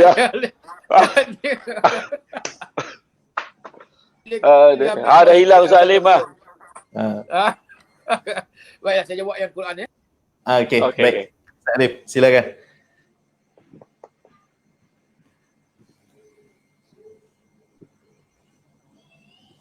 Mana Ustaz Alim tiba-tiba hilang? Wah, ini bahaya ni. Kejap lagi Samsul debat hilang ayat ini. Dah 30 minit. Samsul hilang dan moderator lah jawab. Tu dia tengah loading tu. Okey. Nuzul Al-Quran yang disebut pada tanggal 17 Ramadan. Yang disebut itu pada malam Al-Qadar. Bahkan dalam surah Al-Dukhan pun pada ayat yang ke-3 pun Allah sebut, inna anzalnahu fi lailatul mubarakan inna kunna mundirin, kata Allah. Sesungguhnya kami menurunkan Al-Quran itu pada malam yang berkat. Dalam surah Al-Qadar Allah sebut inna anzalnahu fi lailatul qadar. Sesungguhnya kami menurunkan Al-Quran itu pada malam Al-Qadar. Al-Qadar maknanya kemuliaan. Tentang tanggal yang kita sebutkan tadi, 17 Ramadan. Tahun 17 Ramadan.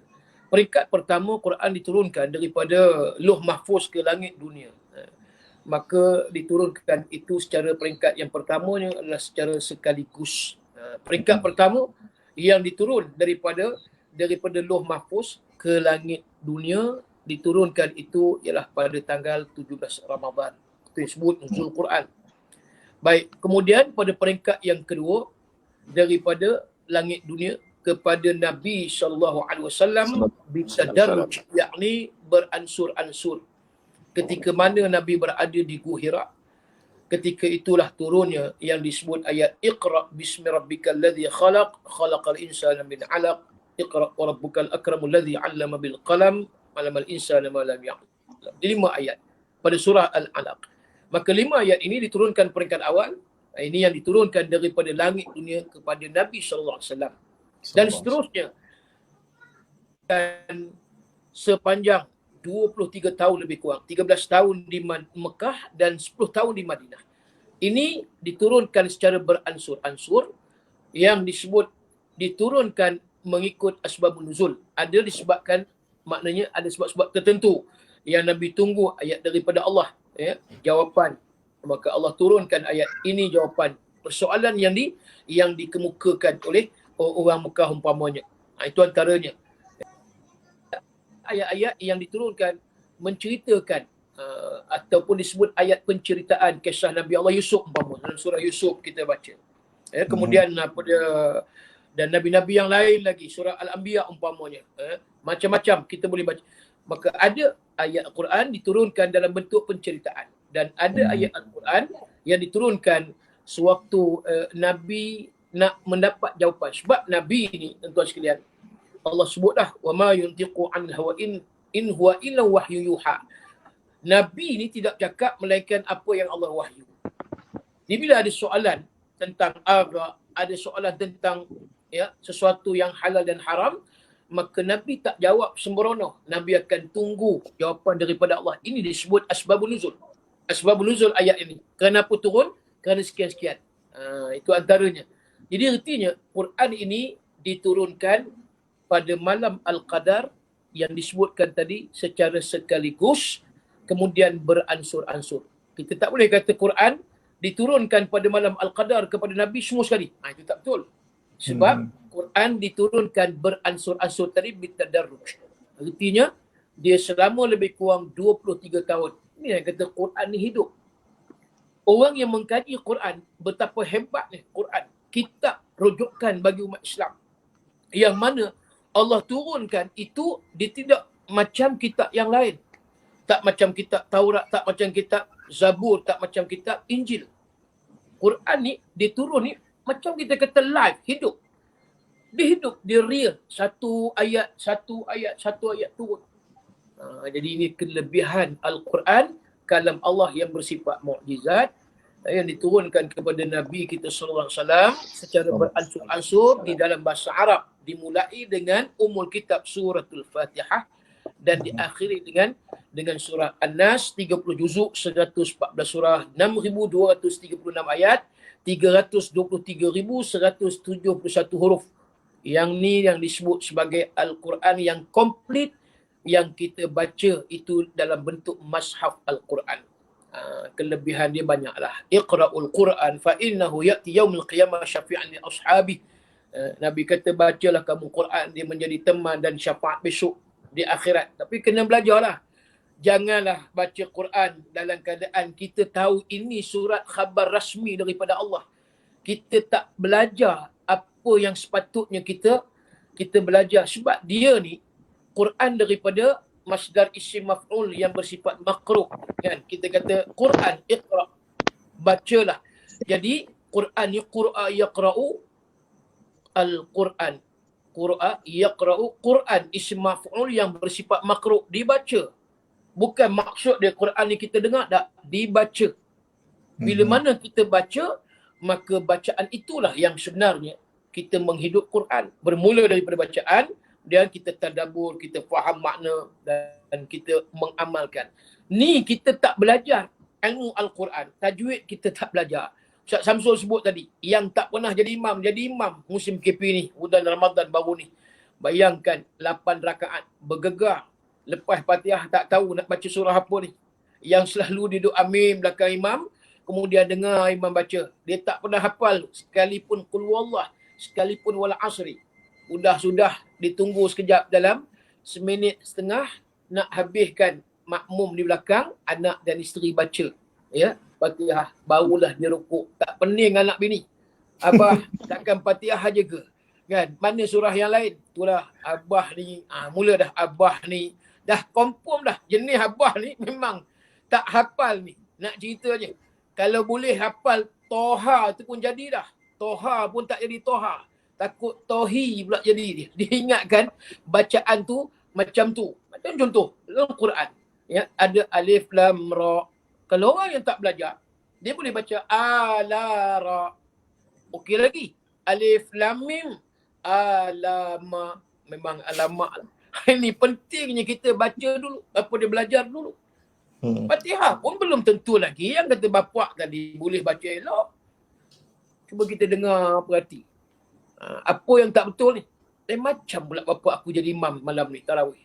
Jirantan lajina ngam-ngam. Sudah kita kata. Sampai ngam-ngam pun ada ni. Ini kita kata lebay malang. Ngam-ngam. Daripada an'am jadi ngam-ngam. Sampai terkejut cicak daripada syiring. Jatuh, melupuk cicak. Sampai lipas pun lari. Bila dengar jirantan lajina ngam-ngam. Tuan, jangan buat hal. Ni yang kata, dia boleh main golf 4 jam, 18 lubang. Saya tak tahulah Ustaz Samsul main golf ke tidak ni. Nak cerita je Ustaz Samsul. Main golf 4 jam, 18 lubang.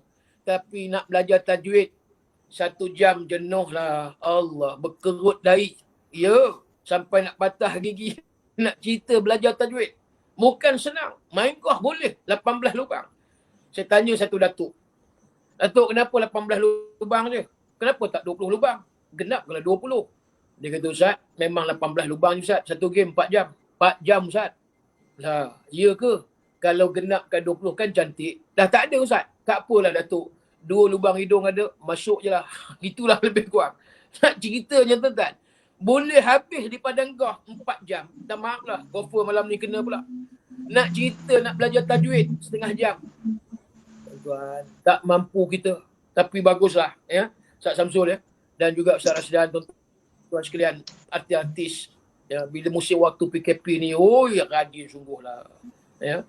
Kita tengok Ustaz Fakrul UNIC yang boleh tasmik yalah, boleh memperbetulkan apa dia bacaan artis selebriti ni. Salut lah. Saya sekali malam tu tertengok lah ataupun apa dia, yalah bukanlah kita ni sangat kan, tapi bila tengok bagus. Ya, Era Fazira. Dia belajar dengan Ustaz Fakrul UNIC. Dia nak membetulkan bacaan, dia mengaji sedap pula Era Fazira mengaji Quran. Itu nak ceritanya tuan. Nampak hikmah tadi Ustaz Samsul sebut. Sampai artis selebriti pun habis semua mengaji Quran, tadarus. Sampai Ustaz Alim pun tertengok. Sampai saya pun tertengok. Yang tak faham tu banyak kot artis lain ni Era Fazira sebutnya. Artis-artis yang belaki tak disebutnya. Itu dah. Tertengok. Itu rezeki sahabat-sahabat kita ni. Rezeki. Tengok je. Rezeki tengok. Rezeki tengok. Rezeki. Jadi kita ni. Hikmah. Hikmah. Jadi balik tadi. Ceritanya Quran. Artinya perlu kita mempelajari tajwid dan sebagainya. Banyak ya yang kita tak hari ni tak mempedulikan. Sian kita. Kita sebenarnya kesian berdiri kita. Sebab Allah dah jadikan Quran tu, itulah Quran. Kalam Allah. Tiba kita menjauhkan diri kita daripada membaca kalam Allah. Surat rasmi daripada Allah. Surat khabar kita boleh baca Malaysia Today lah, macam-macam. Malaysia Kini, hari-hari. Kan? Sinar online yang berita.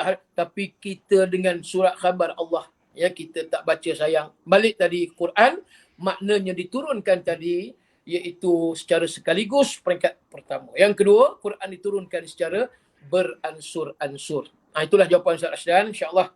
Ada penutup nanti ya? Ada penutup. Ada nanti. Okey, baik. Wallahu a'lam. Alhamdulillah. Terima kasih Ustaz Alim atas perkongsian jawapan dan juga atas pengakuan yang jujur.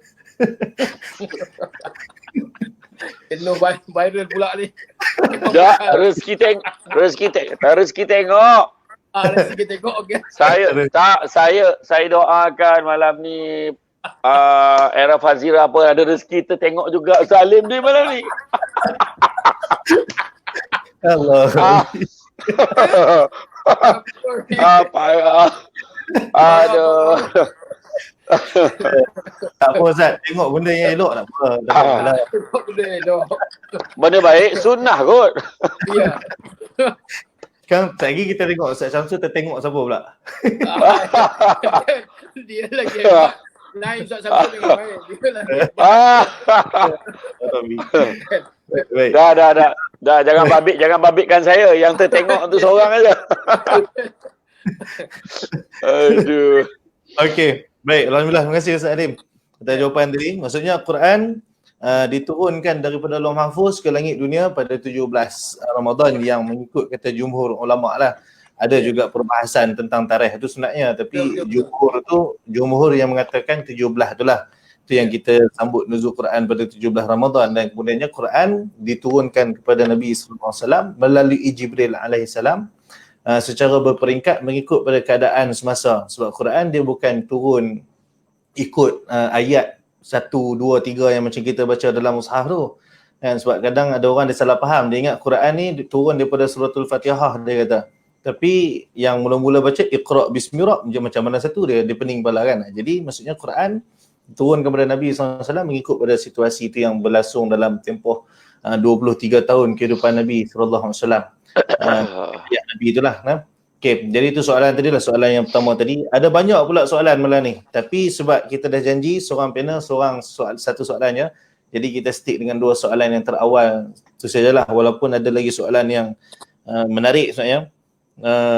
Tapi terpulanglah kalau dalam penutup nanti Ustaz Alim ke Ustaz Syamsul ke pilih nak jawab soalan ni. Mungkin boleh jawab lah kot kan. Abang Abu sekali boleh tulis naikkan dekat skrin layar tu. Penutup biar Ustaz Alim je lah jawab. Penutup tu. Tak penutup untuk setiap panel. Sambil-sambil nak penutup. Tak boleh, tak. Saya bimbang kalau ada artis yang menyaksikan program malam ini. Jadi dia tak tahu antara penutup saya ke Ustaz Salim. Jadi kita bagi Ustaz Salim. Artis mana? Saya tak nak sebut. Dah sebut.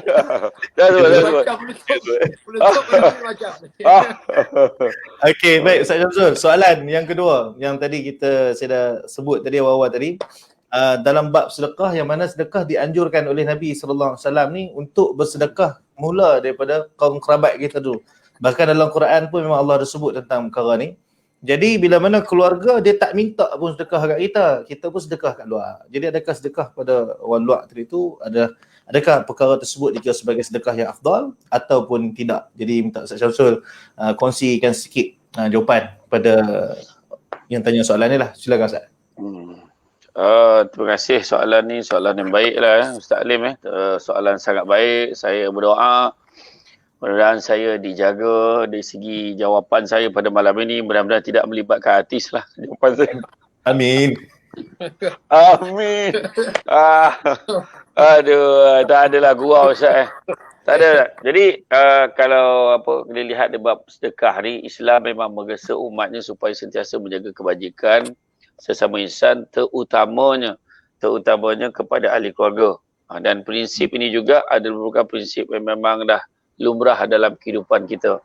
Macam mana pun dalam hati kita cara utamakan ahli keluarga. Tetapi tidak juga menghairankan ada berlaku yang mana orang yang lebih mengutamakan orang luar berbanding ahli keluarganya sendiri. Ada juga. Tetapi dalam hal tadi keluarga tak minta, dia ada 2 keadaan. Pertama, keluarga tu segan nak minta tapi dia memang perlu. Atau yang keduanya, keluarganya tak minta sebab keluarganya memang mampu dan lebih-lebih kemampuannya. Jadi maknanya mungkin tak sampai keperluan dia itu perlu, tetapi memberi sedekah itu tidak perlu mengira sama ada dia itu miskin atau tidak, tapi sebab dia ahli keluarga kita boleh bagi. Dan disebabkan lebih-lebih, lebih baik juga kita memberikan. Dalam tengok keadaan situasi itu kita nampak ada orang susah lebih memerlukan, maka lebih utama juga kita bagi pada orang lain. Yang mana orang lain selain dari keluarga kita itu, tapi taklah maknanya kita pinggirkan keluarga kita. Tak. Kan bagi kat orang luar, macam contoh Akademi Al-Quran Miftahul Jannah malam ni kan.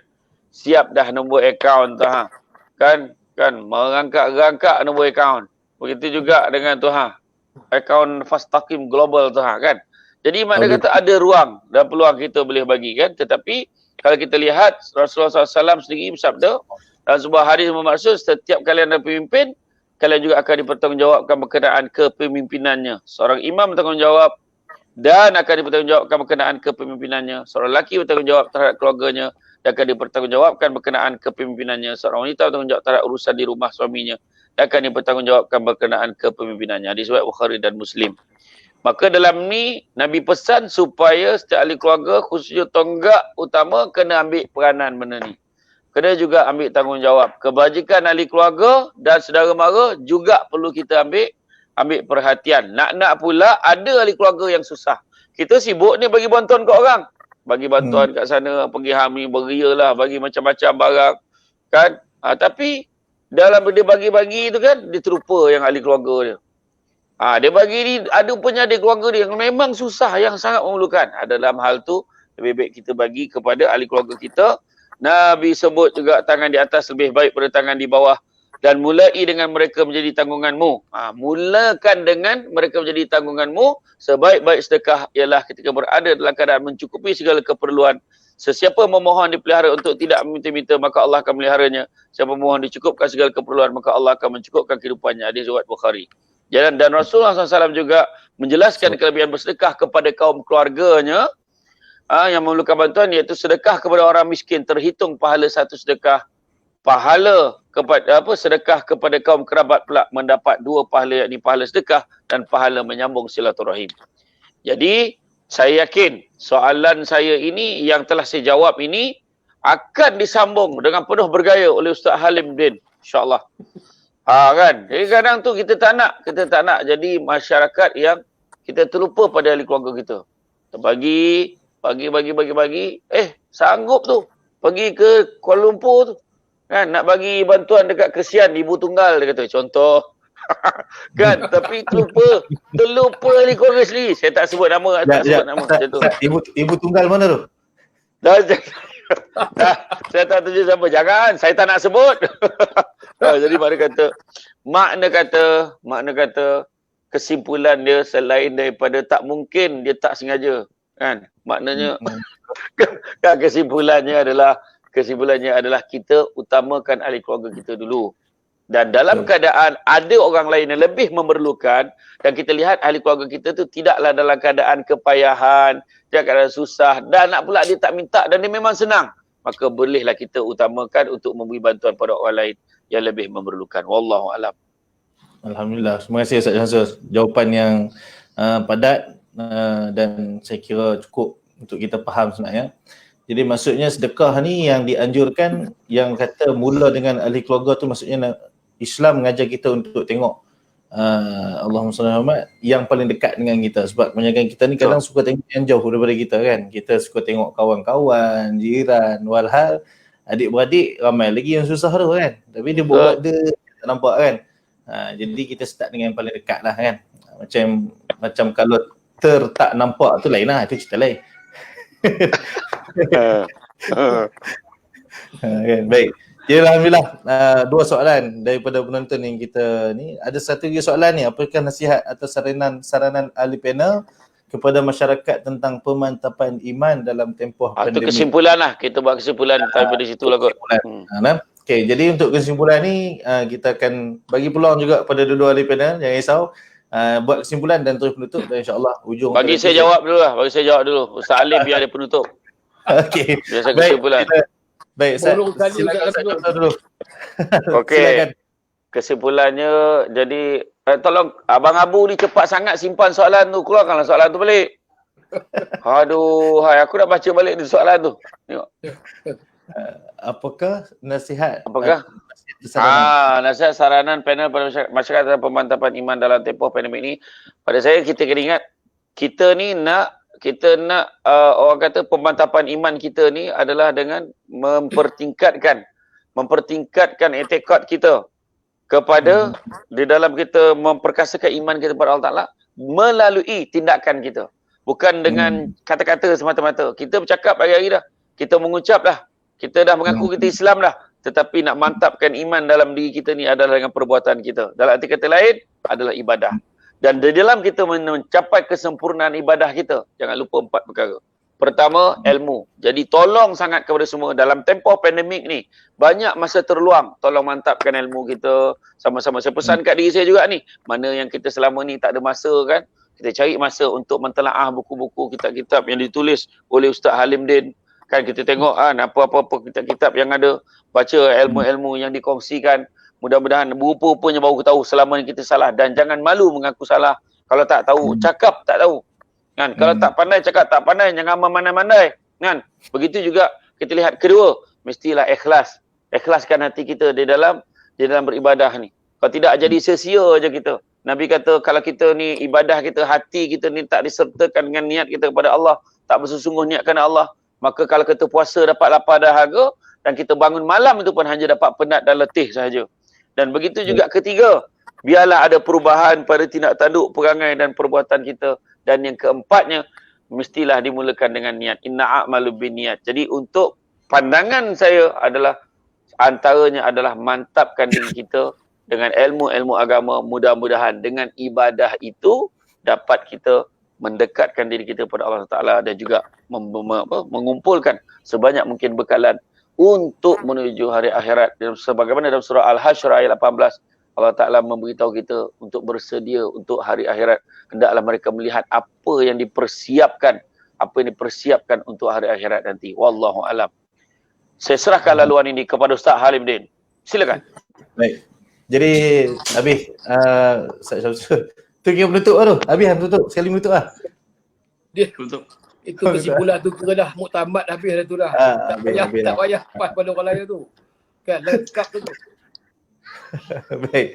Alhamdulillah. Baik Ustaz, kita teruskan kepada Ustaz Alimuddin sebagai akhir. Ya. InsyaAllah Tuan-tuan silakan. sekalian, kita lihat pandemik COVID-19 ni, COVID-19 ni melihat kepada satu ujian manusia. Ujian yang Allah berikan kepada umat manusia, yang mana kitalah yang nak kena mengambil iktibar, pengajaran daripadanya. Bila disebut dalam Quran, hasibanna su'ay yustraku ay yaqulu amanna wa hum la yuftanun.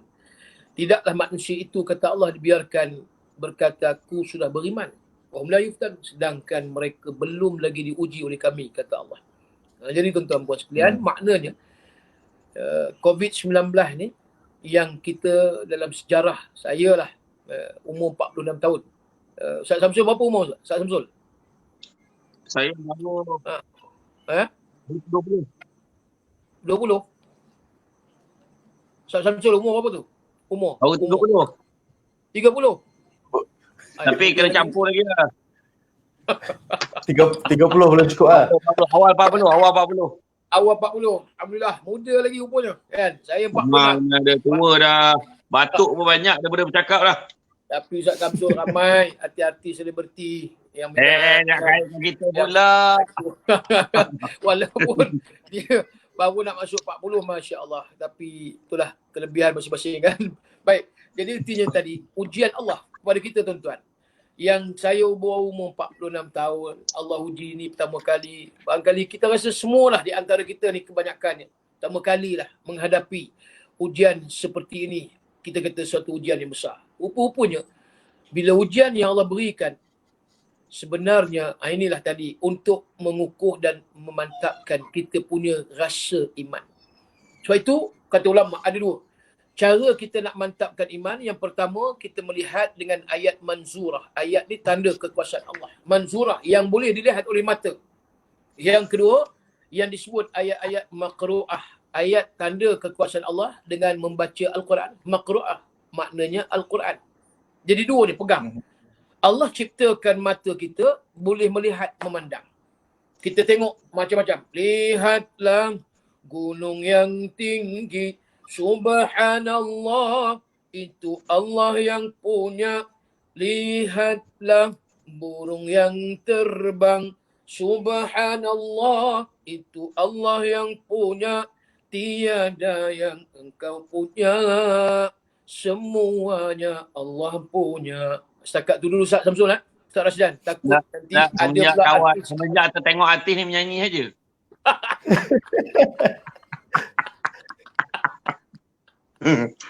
Baru nak tanya bila Ustaz nak kasi dia tu. Abu-abu kena tengok tu siapa yang sedang watching. Siapa yang sedang watching tu perhatikan. Takut ada pula nanti yang nak suara ni, jangan main. Malam ni bersuara kita. Jadi ayat yang kedua disebutkan tadi ayat maqru'ah yang dibaca. Jadi dua-dua kita memanfaatkan mata yang melihat, walaupun tak dapat melihat COVID-19, tetapi kita melihat suasana yang ada. Bagaimana dikejutkan dengan suasana pandemik satu dunia, tak pernah berlaku dalam sejarah hidup kita. Pasti hari ini berlaku. Jadi ini suatu yang kita nampak Allah uji. Maka orang yang beriman melihat dengan kekuasaan Allah. Masya Allah, subhanallah. Allah yang cipta. Benda yang kita tak nampak tetapi berlaku begitu cepat, mendadak, merebak. Nampak? Semua, tak ada yang tak takut, semua yang takut. Waktu mula-mula yang kita dengar Allah, semua tak berani nak keluar rumah. Kita duduk di rumah ni mengecut kita. Tak berani nak keluar langsung. Kadang nak bagi salam pada jiran sebelah pun tak berani. Bagi salam, takut mulut dia bagi salam kang. Kan, dengan elio-elio termekecik pula dekat sahabat yang jiran kita. Jadi sampai macam tu takutnya itu, kata Sayyidina Ali. Kita takut al-khawf minal jalil. Maknanya takut dengan kuasa Allah. Macam ombak tsunami. Ramai yang takut kepada ombak tsunami tetapi mereka tidak takut kepada kuasa yang menjadikan ombak tsunami. Jadi maknanya waktu sekarang ini berlakunya pandemik COVID-19, sepatutnya kita takut kuasa yang menjadikan COVID-19. Bukan hanya kita takut kepada virus COVID-19. Sebab virus tadi boleh berlalu. Tetapi kalau kita takut dengan kuasa yang menjadikan COVID-19, insya-Allah inilah waktu, inilah masa tuan-tuan untuk kita mengukuhkan, memantapkan iman kita sebelum kita dihijrahkan oleh Allah ke alam kubur. Maka pada waktu itu sudah tidak ada lagi masa untuk kita menjadi manusia beriman dan juga bertakwa. Sebaliknya masa sudah tamat, full stop. Dan bukan itulah sebelum kita berhijrah ke alam baqa', maka sama-samalah kita menjadi orang yang beriman dan beramal daripada apa yang kita yakini terhadap Al-Quran, perintah Allah, larangan dan seumpama dengannya. Jadi itu antara kesimpulan yang boleh saya share dengan tuan-tuan, kongsi dengan tuan-tuan, insya-Allah sebagaimana Ustaz Samsul tadi dengan panjang lebar dah menceritakan dengan poin-poin 1, 2, 3, 4 dan sebagainya. Saya yakin poin-poin Abang Samsul, Ustaz Samsul kita yang rare itu, insya-Allah mudah-mudahan daripada semua golongan dan lapisan akan rasa tersentak malam ni dengan gaya, dengan persembahan dan presentation daripada seorang yang cukup hebat. Dan saya pun memang kagum dengan Ustaz Samsul Debat, memang orang yang hebat, insya-Allah. Jadi mudah-mudahan dapat kita bersiaran lagi lah harap-harapnya selepas ini. Mantap Ustaz, mantap. Kesimpulan mantap. Tak pernah dengar kesimpulan macam ni lagi. Apa dia, Ustaz? Mantap lah, saya tak pernah dengar kesimpulan macam ni setakat ni. Dia kombinasi gitu lain kan.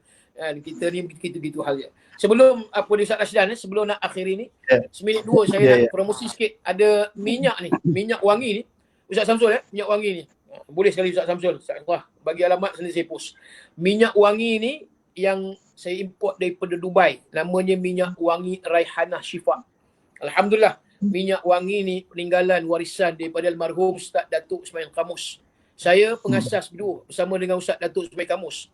Dah 10 tahun minyak ni, alhamdulillah. 10 tahun dah di Singapura, sampai dah Brunei, Singapura, Sabah, Sarawak, semua negara dah. Sampai Indonesia, ke Belanda, Eropah pun dah sampai. Ratus ribu botol laris dengan izin Allah, alhamdulillah. Dan banyak khasiat dia tuan. Minyak ni daripada Dubai ada khasiat dia dengan syifa, dengan ruqyah daripada Ustaz Datuk Ismail Kamus almarhum dengan izin Allah. Yang pertama untuk buat pendinding daripada masalah gangguan. Ini sihir, santau dan seumpama dengannya lah. Ada yang perut busung dan sebagainya. Dengan izin Allah, baru ni pun saya pergi ziarah Ustaz Datuk Kazim Elias. Ustaz Datuk Kazim Elias di UKE, Duke. Ustaz Duke kita pun tak sihat akhir-akhir ni, ada masalah kesihatan. Saya bagi minyak ni. Dengan izin Allah, dia kata sakit pinggang dia semakin reda, berkurangan dan insya-Allah sembuh tuan-tuan. Itu Ustaz Kazim. Saya bagi Ustaz Kazim 10 botol. Dia belilah dengan saya. Dengan izin Allah tuan-tuan. Dan macam-macam lagi yang kena sihir, yang kena santau, kemudian masalah rumah, gangguan, kemudian apa dia kedai. Ada yang baru dengar nama Ustaz Datuk Ismail Kamus. Dengar-dengar menjerit, jatuh pingsan. Belum pegang lagi botol ni. Belum pakai, baru dengar nama. Itu antaranya. Saya fikir keberkatan doa daripada Ustaz Datuk Ismail Kamus, pengasas pengamal perubatan Islam, yang di antara yang awal bersama dengan marhum Datuk Harundin dulu tuan-tuan. Ini masih lagi ada lagi minyak ni. Ini kira limited edition. Tuan, limited edition. Tak ada lagi dah lepas ni. Boleh tahan lagi lah setahun dua kot insya-Allah. Yang apa dia saya buat banyak ni. Yang kedua, selain daripada gangguan sihir, santau dan sebagainya, yang kedua untuk anak-anak. Mudah-mudahan banyak dah testimoni. Di antara untuk buat pelembut hati, menerang hati, cuba usaha ikhtiar. Masuklah nak kuatkan ingatan, hafalan. Itu antara untuk anak. Boleh pakai calik badan, buat mandi dan sebagainya. Dan juga untuk anak kecil yang kerap siang malam menangis. Bukan takat anak, dengan mak anak kalau menangis pun insya-Allah mudah-mudahan tak menangis dah tengah malam. Gitu. Dan juga untuk yang jodoh. Ini antara yang baik ni. Yang belum jodoh lagi Ustaz Samsul, Ustaz Rashdan, insya-Allah tuan-tuan boleh buat mandi, cuba ikhtiar. Orang Terengganu, orang Kota Damansara, Petaling Jaya. Dan saya pun sedang usaha insya-Allah, mudah-mudahan tuan-tuan kalau ada rezeki lah, mudah-mudahan gitu. Yang belum jodoh maka insya-Allah buat mandi. Dah ada testimoni. Dan juga yang seterusnya yang ketiga untuk suami isteri. Yang ni banyak. Alhamdulillah. Daripada dingin isteri dengan suami, elok dah. Daripada dulu Ustaz, saya ni jenuh lah. Muda lagi. Nak dapat isteri seminggu sekali pun jenuh mengejar, tak dapat. Tak dapat juga. Pakai minyak ni Ustaz. Sekarang saya pula lari, bini pula mengejar. Jadi tuan-tuan, ni kalau nak kejar-mengejar dengan lelaki bini, insya-Allah mudah-mudahan dah ada testimoni dah. Baik tuan-tuan. Dan ada yang suami pula tak ada nafsu dengan isteri dia setahun lebih. Dengan izin Allah, minyak ni membantu. Bayangkan dengan izin Allah. Itu. Yang nak poligami, mudah-mudahan ada madu, bergaduh madu. Sampai mak dia beli dengan saya 20 botol. Pakai dengan anak dia. Dengan izin Allah, boleh duduk sekali. Satu meja, makan sekali dengan madu. Itu rezeki dia. Dan ada masalah mati pucuk. Saya dapat testimoni pertama orang Singapura. 6 tahun mati pucuk. Dia amalkan ambil minyak ni dan dia usaha dengan izin Allah. Start, dia kata 6 tahun mati pucuk, sekarang pulih sepenuh, sembuh dengan izin Allah. Melompat balik orang tua tu. Ini bukan pucuk ubi tuan-tuan. Pucuk ubi boleh makan. Dengan izin Allah. Orang Kedah 3 tahun mati pucuk. Dah ramai yang mati pucuk yang beritahu pada saya, minyak ni alhamdulillah Ustaz, berkat doa Ustaz Datuk Semaih Kamus almarhum. Dan akhirnya juga untuk disapu gosok mana-mana anggota badan yang sakit. Stroke, lumpuh, paralyzed. Dah ada dah separuh badan. Ada penagih dadah, buat mandi dengan izin Allah. Sembuh, pulih, diperlis di Kedah. Di Kedah anak dia, perlis dia suaminya penagih dadah. Dan kalau sekiranya kalau resdung, sakit kepala dan juga apa dia buah sir. Dah ada testimoni. Semua ni ada testimoni dah. Dan kalau sekiranya masalah kronik dalaman, boleh buat minum. Ada yang kanser, ada yang batu karang, pecah batu karang. Dibuat minum. Jangan sebotol minum pula. 2-3 titik masuk air suam, air mineral, kemudian minum. Alhamdulillah. Dan apa yang baru ni orang Negeri Sembilan, Ustaz Samsul, orang Negeri Sembilan. Anak dia autisma. Tak disangka-sangka anak autisma. Tak boleh bercakap. Dia sapu di bawah dagu, di bawah dagu dekat leher. Anak dia sekarang dah boleh bercakap. Subhanallah.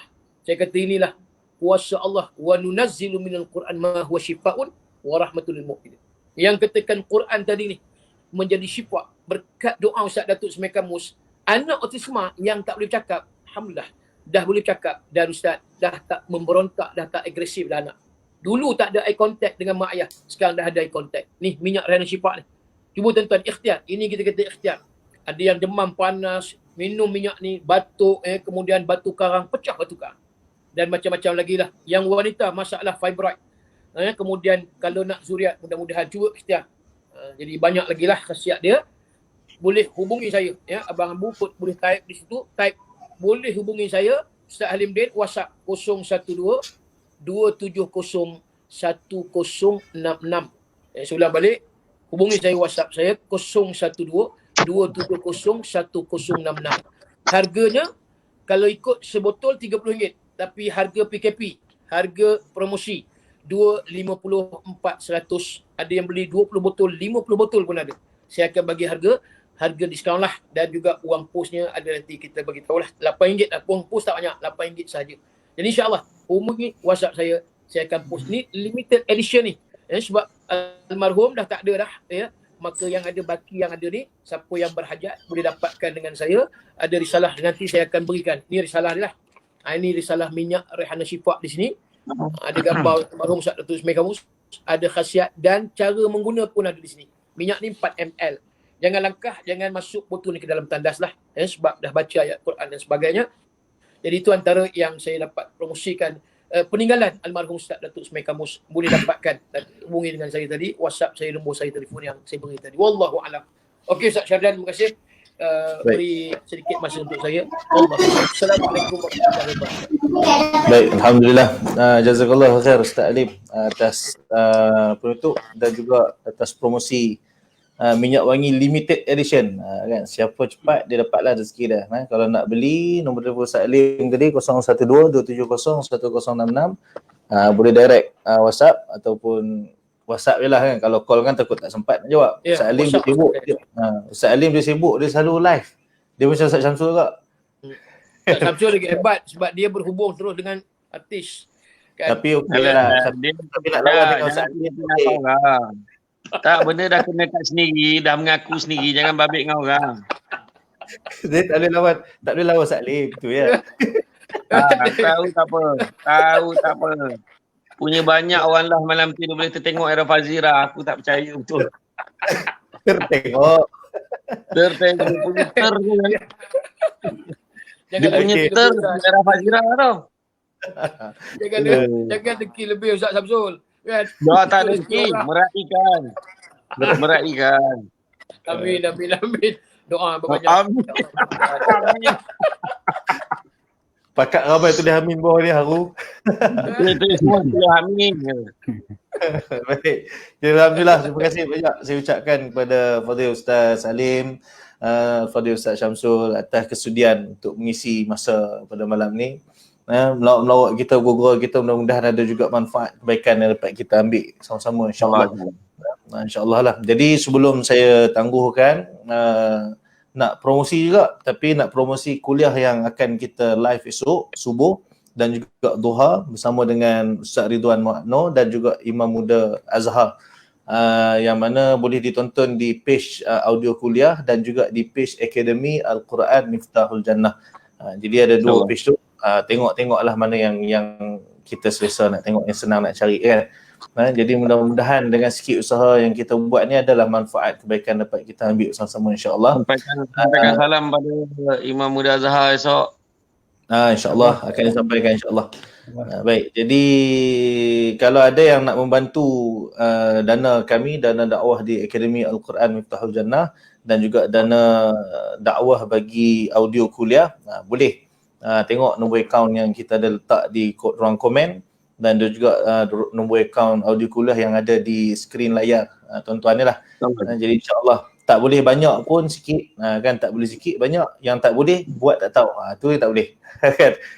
Jadi insyaAllah kita ambil sikit-sikit. Kata Nabi SAW, man dalla alal khair, so siapa yang tunjuk kepada kebaikan, dia buat kepada kebaikan ataupun dia tunjuk kebaikan, maka dia dapat pahala baginya seperti mana pahala yang dikerjakan oleh orang yang buat kebaikan tersebut. Jadi kita nak mengajak sendiri, kadang-kadang kita tak mampu, jadi kita bantu orang untuk buat, bantu ustaz kita, asatizah kita untuk mengajak. Jadi kita pun secara langsung dapat juga pahala mengajak tadi tu insya-Allah. Dapat pula kita beramal lagi berganda-ganda pahala kita insya-Allah. Baik, jadi saya kira cukup untuk pada malam ni. Terima kasih sekali lagi saya ucapkan kepada ahli panel kita. Abu-Abu, terima kasih setia menanti di sebalik takbir. Akhirnya dia menjumpa juga kat luar. Dengar nama Era Fazira ke? Alamak tersebut. Teringin juga. Teringin juga. Jangan potong lain. Jangan berebut. Lain. Jangan potong lain, jangan potong lain. Jangan potong lain. Dah mengaku dah Ustaz Syamsul. Minta maaf. Ya, baik. Baik, saya pun insya-Allah sama. Jadi insya-Allah terima kasih kepada semua yang menonton, yang setia bersama kita insya-Allah. Panjang umur, kita jumpa lagi dalam masa insya-Allah. Ada permintaan, depa suruh buat lagi forum macam ni insya-Allah. Kita cuba atok lagi insya-Allah. Mana tahu kali ni Era Fazira, next time nama lain pula keluar, Allah alam. Tu biar Tapi kalau tak, saya tahu kalau kita panggil Era Fazira apa ni, kolom ni Abang Abu ada, Rashdan ada, Era Fazira, Halim Din. Nama aku tak ada dah masa tu. Tak apa, dia boleh masuk nama orang. Mustahil Era Fazira jadi admin, mustahil. tambah panel lah, tambah panel. Tambah. Tak, saya akan bagi laluan. Saya akan laluan. Baik. Alhamdulillah. Terima kasih banyak. Jadi insya-Allah. Terima kasih. Assalamualaikum. Sama-sama. Hakikatnya kedua dia antara Allah SWT. Jadi kita tangguh dengan tasbih kepada dalam salatul asr, subhanakallah wa bihamdika asyhadu an la ilaha illa anta wal 'asr inna sanfi lil ladina amanu wa nasihhat wallahu a'lam. Assalamualaikum warahmatullahi wabarakatuh. Terima kasih Ustaz. Jumpa lagi insya-Allah. Assalamualaikum warahmatullahi wabarakatuh.